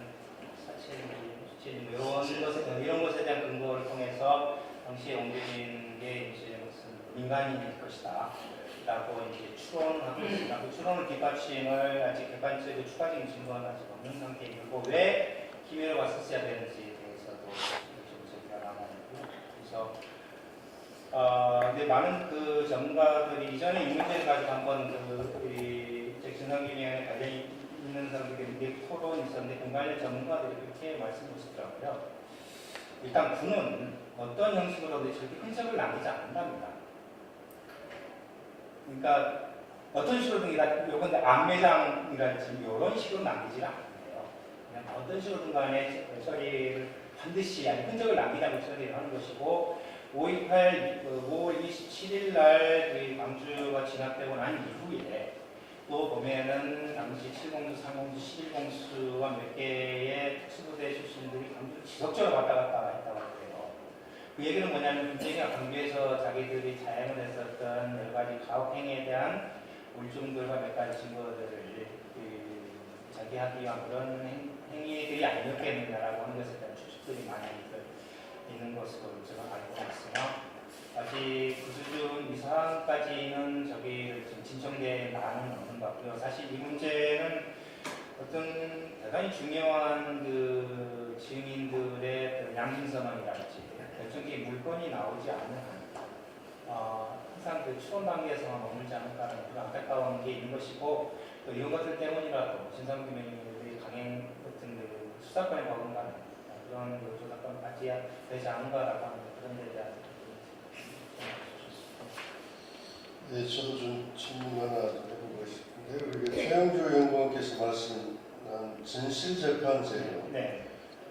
이건 이제 김재윤 교수님. 예, 그래요. 네. 김재윤 교수님. 예. 제가 이게 딱 최영주 연구원께서 제안하신 내용이 머릿속에 딱 그려지지가 않는데 이것을 새로운 법률에 의해서 이렇게 해야 되는 건지 아니면 지금 진상규명위원회법 안에도 이런 비슷한 처벌 기준이 있습니다. 있는 것 같아요. 그걸 그래서 보고서를 만드는 과정에서 이걸 뭐 한달지 이런 그런 방법은 없을지 어떻게 이해를 사실은 제가 법학자가 아니어서 어떻게 이해를 하시는지 좀 쉽게 좀 설명 좀 해주시면 고맙겠습니다. 제가 사회학자이기 때문에 이 문제에 대해 실질적인 지식은 사실 없어요. 그러나 법학자입니다. 예, 그래서 그런 문제적인 내용에는 법학자가 접근할 수 있지 않을까 합니다. 예, 저도 이 표현을 보고 진실재판 제도의 도입을 보고 저도 오늘 처음 봤거든요. 지난주에 제가 말씀을 듣고 봤는데 제가 여러 좀 검색을 해봤습니다. 제가 이제 국내법, 형법 전공이기 때문에 국제법 전공자가 아닌다 할 때 지난주에 토론 저희랑 이렇게 그 위원회에서 만나서 말씀을 하셨는데 아르헨티나라든지 칠레에서 이런 것을 했다라고 하는데 과연 전 두 가지 궁금한 게 아르헨티나라든지 칠레에서 이것을 실제로 운영하는 나라에서 국제법적 근거가 구체적으로 무엇인지 만약에 그것이 국제법 학자들한테 특히나 국제인권법 하시는 분들한테 확인을 통해서 가능하다라고 하면 만약에 어떠한 국제법이 국제인권법이라든지 이런 것들에 근거해서 그쪽에서 그거를 이제 각 당사국은 이제 조약은 이제 법률에 준하기 때문에 만약에 그 조약이 기준이 되어 있다라고 한다면 거기에 의해서 국내법으로 해결할 수가 있거든요. 근데 첫 번째 궁금한 국제법적 근거가 무엇인지 저 개인적으로도 궁금합니다. 두 번째는 국내 실제법에서는 이런 건 없습니다. 그러니까 이게 사법당국이 조약에 의해서든 법에 의해서든 가해자한테 진실을 요구하고 가해자의 진실을 강제한다는 게 무슨 의미예요? 이게 재판을 내려요? 예, 그렇죠. 네, 네? 재판을 이게 내는 판결을 전도하면 고백하고 해야 될 의무가 있다 이렇게 내는 거예요? 근데 그건 굉장히 그게 가능하네요. 조심해야 되는 게요. 이 법원의 구성은 법원 조직법에 의해서 다른 법원을 둘 수가 없습니다.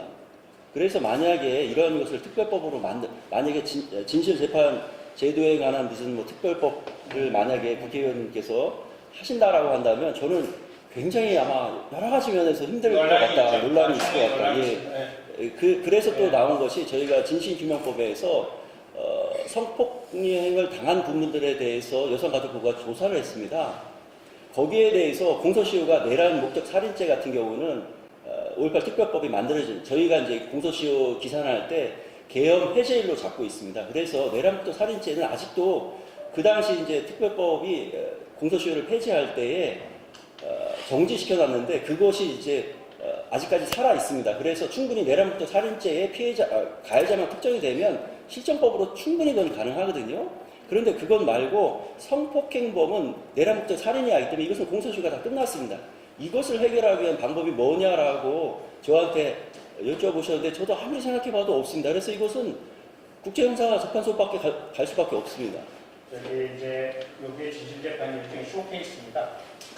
그리고 이제 극장재판이거든요. 그러니까 그 사람 그 아르헨티나 처음에 이걸 도입할 때는 뭐냐면 가해자에 대한 형사법적인 처벌 자체가 굉장히 어렵고 일단 진실규명을 할 수 있는 강행 규범이 없고 이러다 보니까 아르헨티나의 그때 당시의 법원인 제가 지금도 기억을 하는데 그 후안 멘데스라고 하는 굉장히 국제인권법에 유명한 지금은 뭐 나중에 유엔 인권위원회 고등탐구관까지 지내신 분인데 이분이 디자인한 건데 이분이 정치적 시민적 권리비약 제6조인가를 근거를 담아서 일단 가해자는 인권위증범죄 국가폭력 가해자 피해자는 그 피해자와 그 피해자의 가족은 그 가해자로 하여금 진실을 밝힐 수 있도록 강행할 수 있는 권리가 있다고 보는 것이고 시한법인 형사법에 국내법에 반영을 한다. 그러니까 그거를 말하자면은 이제 저희 당시에 그 유명한 코나델이라고 해서 아르헨티나의 진실위원회가 있거든요. 문카마스 레포트하고 유명한. 그가 동시에 간 거예요. 동시에 가서 네가 법정에 쓸 것이냐 아니면은 재판위원회에 와서 위원회에서 우리가 증언할 것이냐라고 하면 일종의 이제 극장재판 형식의 걸 띄고 있었던 굉장히 상징적인 조치입니다. 이게 다 국제법적으로 저기였다고 해서 대충 이제 그림이 그려지네요. 자, 또 지금 우리가 주어진 시간이 한 7분 8분 남았습니다. 예, 저는 유민지 질문 드리려고 하는데 이제 지난번에 그 방통심의위원회에서 당청을 해본 적이 있어요. 근데 그 이상로 위원이 어쨌든 지만원에게 민원인의 정보를 빼돌려서 이상로는 방통심의위원 자격이 없다. 내용을 이제 저희가 항의를 하고 그랬는데 이제 전반적으로 방통심의위원회 구성을 보면은 이게 막 정권에 따라 이제 굉장히 보수적인 색채가 들어갈 때도 많고 막 이렇더라고요. 보니까 내용을 보니까. 그래서 이 방통심의위원들을 좀 객관적으로 지명할 수 있는 뭐 그런 방법을 이런 면에서 고민을 하신 게 있는지 듣고 싶습니다. 네, 그 방송 심의위원회나 방통위원회나 지금 어쨌든 정치 지금 제가 정치 국회에 나와 있어서 그런데 어쨌든 정당에서 추천권을 갖고 있고 그것에 대해서 추인하는 방식이기 때문에 근데 그것이 물론 민원연이나 시민단체에서는 시민들의 참여, 시민들 그리고 객관적으로 평가받는 사람에 대한 요구들을 법원을 구성하는 데 있어서 그런 요구들을 계속 하고 있고요. 그런데 방송국 심의위원회를 그러면 정당 추천이 아니라 어떻게 할 것이냐에 대해서는 다양한 의견들이 좀 있을 수 있어요. 그러니까 예를 들어서 정당 추천이 아니라 지금도 사실은 법률가나 이렇게 구성이 이미 요건이 되어 있는데 그래서 이제 정당에서 추천하는 형태로 들어가게끔 되어 있는 거라서 근데 이제 사실 이 논란에 있어서는 국민을 대변하는 게 이제 정당 말고 또 무엇이 있느냐라는 논란이 분명히 있고 사실 민원연 같은 단체에서는 시민단체나 이런 어떤 학계나 이런 추천 몫을 좀 더 넓혀야 된다. 그래서 이것이 정당에 야합한 형태로 가면 안 된다는 거고요. 이성룡 같은 경우에는 본인이 자유한국당에 자기가 적자다, 나만이 싸울 수 있다라고 주장해서 실제 들어갔다고 본인 스스로 그렇게 이야기를 하고 있어요. 지금 싸우는 사람이 없기 때문에 자기가 들어가서 싸울 거고 그래서 자기 역할을 지금 굉장히 충분히 열심히 하고 있어서 지금 주목받고 있는 거죠. 이 왜곡에 앞장서면서. 그리고 실제로 심의위원회 회의 안에서도 계속 5.18 관련된 왜곡 발언들을 이어가고 있고 끝나고 나서 유튜브를 통해서도 계속 그 발언들을 하는 가짜뉴스 생산자 중에 가장 중요한 사람 저는 이상로 위원 전 MBC 기자죠. 그 사람이라고 생각합니다. 한 가지만 더 질문 드려도 될까요? 빨리 질문 드릴게요. 저는 그 최영주 연구위원님께서 25쪽에 보면은 그 강조 학살이라는 국가폭력 희생의 양적 직접 규모에 대한 국가 차원의 공식적인 조사와 결과 발표가 없었다라고 하셨거든요. 근데 사실은 저희 이제 5.18은 민주화운동으로 규정이 됐고 그리고 우리는 5.18 민주유공자로 또 국가에서 인정을 해서 법적으로 됐잖아요. 그런데 왜 이렇게 말씀하셨는지 더군다나 재단에 계신 분이 이렇게 말씀하시면 너네 스스로 국가에서 인정한 결과가 아니잖아. 이렇게 또 우리한테 아니죠. 이게 최소한이라는 것이죠. 네? 이게 최소한이라는 것이죠. 그러니까 말씀을 하실 때 공식 보고서가 이거에 한 번도 없었어요. 지금 비질위원회에서 가장 중요한 작업은 공식 보고서를 채택하는 작업이거든요. 공식 보고서는 뭐냐 피해 규모를 확정하는 겁니다. 지금 인간의 사망자가 최소라고 써놨지 않습니까? 그죠? 이거는 말이죠. 이제까지 도와진 조사는 말이죠. 피해자가 보상 신청을 위해서 받은 조사밖에 없어요. 공식적으로 국가가 적극적으로 나서가지고 한 번도 센서스를 해본 적이 없습니다. 그걸 하자고 지금 진상조사 이번에 하지 않습니까? 그러니까 1차 진상조사위원회도 있었잖아요. 어디가 있었어요? 그건 피해 조사를 받기 위해서 받은 보상 조사이지 피해 조사가 아닙니다. 그렇다면 예를 들어 보수 쪽에서 우리들을 향해서 국가 차원의 네 공식적인 조사와 결과도 없는데 니네가 5.18 민주유공자라고 아니, 개별적인 조사, 보상을 위한 개별적인 조사와 이 종합적인 보고서는 다른 얘기입니다. 네, 이거는 대표에서 그럼 좀 설명하실 때, 배치하실 때 저희가 혼동되지 않게 좀 중요한 해주시면 지적입니다. 제 말씀 마지막으로 이 희성 씨가 사무총장을 호흡이라고 하나요? 제가 이름이 그렇습니다. 이렇게 좀 거짓말했습니다. 폭도라고 그러고 진화를 다 했고 거기에 조금 느낌이 있습니다. 전에 5.18 토론회를 하고 사진을 전시를 했어요. 참혹하죠. 왔다 갔다 하는 의원님들 보시라고 그러는 건데 좀 보관이 잘못되어 있어요. 땅바닥에다 놓으니까 비가 오면 흙이 묻고 캠페인을 하실 적에 그건 조금 올려서 놓는 거지 비가 막 된달지 시각적으로 그렇게 쓰기 좋겠고 지금 40년이 됐잖아요. 그러면 이게 이제 정치운동, 이건 시민운동이고 캠페인을 하셔야 되는데 등교를 받아야 되는데 타깃이 이미 그 당시에 20대나 30대는 지금 70대가 다 됐어요. 되는 게 없는 분들입니다.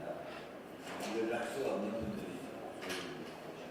지금 젊은 20대, 30대에 한국당 보면은 젊은 30대 최고위원들 있지 않습니까?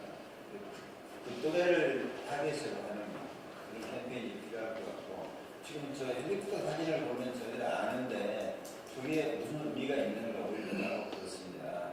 그래서 저거하고 연결이 되는 보시는 거는 대교수님 아니면 지금 여기서 나오는 최고 책임자, 지휘자 사령관 그런 사람들 사진이 안 나오고 자꾸 군부금을 때리는 그 사진이 계속 나오거든요. 근데 그 사람이 왜 군부금을 쳤는가 하고 왜 올라가다 저 친구구나 저 사람이구나 저 스타였구나 이렇게 연결이 되는 그런 캠페인이 있었으면 좋겠습니다. 네, 아주 중요한 지적입니다. 시각적으로. 제가 죄송합니다. 저는 네. 오일팔 중단의 홍보팀장 자, 정인데요. 1분만 말씀하시고. 방금 그 말씀 들으니까 제가 참을 수가 없습니다. 5.18 중단은 지금까지 제5차에 걸친 5.18 행동회를 통해서 학살, 발포, 명령의 죽음이 누군지 전두환부터 지금까지 계속해서 정우영과 장세동과 함수까지 계속 해나가고 있습니다. 그래서 그 작업은 저희들이 지금 하고 있고 끝까지 저희들이 할 거고요. 지금 이 일의 본질은 결국은 그겁니다. 하지 말아야 되는 일을 한 것에 대해서 진실을 밝히고 책임자를 처벌하는 겁니다. 네. 우리 저 토론자분께서 마음을 바로 왔을 때 토론자께서 사실 5.18 진상규명에 한 키를 쥐고 있는 데가 미국입니다. 제가 당시에 1980년에 미국 대사관에 중앙급 이상 간부들이 몇 명이 전부 조사를 했어요. 15명이거든요. 그래서 싹 조사를 했는데 전부 죽고 딱 한 사람 남았어요. 그 한 사람 만나려고 지난주에 미국 갔다 왔거든요. 그 양반 언제 돌아가실지 모르겠어요. 그래서 도대체 이게 80년이 다 되는데 지금 사람은 죽어나가고 있고 그래서 다른 거 다 필요 없습니다. 언론들이 책임을 없는 시작해서 빨리빨리 좀 처리할 수 있도록 좀 시점을 해주시고 바로 발표자분 마무리가 네, 30대 이야기가 나와서 제가 30대라서 저 소년이 온다라는 한강의 소설을 봤습니다. 그런데 제가 대학교 때 이제 광주에 접한 거는 시민구 마지막까지 남아있던 시민구들 얼마나 싸웠냐 이런 것들을 주로 접했다면 지금 요즘에 보는 거는 정말 얼마나 많은 무고한 정말 희생이 있었고 얼마나 많은 폭력들이 있었는가 그리고 그 이후에 살아남은 사람들이 정말 살아남은 것인가 아니면 정말 죽어간 것인가를 한강의 소설이나 지금 그런 자료를 통해서 보고 있습니다. 근데 그 피해 규모가 정확하게 나오지 않았다는 저는 그런 걸 보면서 우리가 정말 되새겨야 되는 바로 그런 것들이라고 물론 모든 것들 다 되새겨야 하지만 그런 것들이 좀 더 초점 맞춰 정말 규명돼야 될 것들이 너무나 많다는 생각도 들고요. 그런 작업들이 글로써 영상으로서 아니면 의원분들이 캠페인이건 어떤 것들이든 정말 잘 알려져서 이 5.18에 대한 진실이 규명되는 것이 제 세대에 이루어졌으면 좋겠습니다. 네. 감사합니다. 네. 그렇습니다. 오늘 중요한 토론회를 했는데 여러 가지 진상 규명 과제들 뿐만 아니라 외국 대책 부분까지 좀 여러 가지 이야기를 같습니다. 금방 윤민지 팀장님도 말씀하셨고 토론 참여하신 분도 말씀하셨는데 요즘 우리나라 K-팝에 제일 앞장서고 있는 방탄소년단 BTS라고 그 멤버 중에 하나가 슈가라는 멤버가 있어요. 슈가 대구 출신인데 그 친구가 고등학교 2학년 때 습작으로 만든 노래가 062-518이라는 노래가 있어. 인터넷 한번 뒤져보세요. 062 고등학교 때 습작으로. 저는 그 가사를 쭉 보면서 어떻게 대구에 있는 고등학생이 그런 작품을 쓸 수 있었을까 했는데 우리 사회는 그 젊은이들도 우리 사회의 발전, 민주주의 발전에 대한 또 그걸 위한 4.19나 5.18의 여러 가지 희생들에 대한 생각들을 다 가지고 있고 그게 DNA를 흐르고 있구나 하는 생각을 하면서 상당히 낙관적으로 생각합니다. 그렇지만 오염되고 있는 젊은이들이 너무도 많이 있습니다. 그때 김재현 교수님께서 발표하신 글을 보니까 홀로코스트 방지법을 시행할 때 독일헌법 몇 조죠? 130조 130조 3항인가요? 2000년도, 2001년도에서 발표했는데 가장 많이 유죄 판결을 받은 게 청소년이었답니다. 청소년 2,000명, 3,000명씩 청소년들이 유죄 판결을 받는. 그래서 우리 사회에 이렇게 오염되고 그런 분들, 경험하지 못한 세대들이 쉽게 받아들이는 상황도 문제라고 보는데 거기까지 우리 몫이 커지는 것 같습니다. 오늘 이렇게 많은 과제와 쟁점을 만들어주시고 또 그 시급성도 말씀해 주신 발제자들, 참여해주신 토론자들께 감사를 드리고요. 특히 늦은 시간, 식사 시간인데 이렇게 참여해 주셔서 감사합니다. 오늘 제가 주최 측에 확인해 보니까 여기 계신 분들 밥을 사주시겠답니다. 옆에 식당으로 가셔가지고 참가하신 분들도 식사하시고 하도록 하십시오. 오늘 대단히 감사합니다. 이렇게 늦게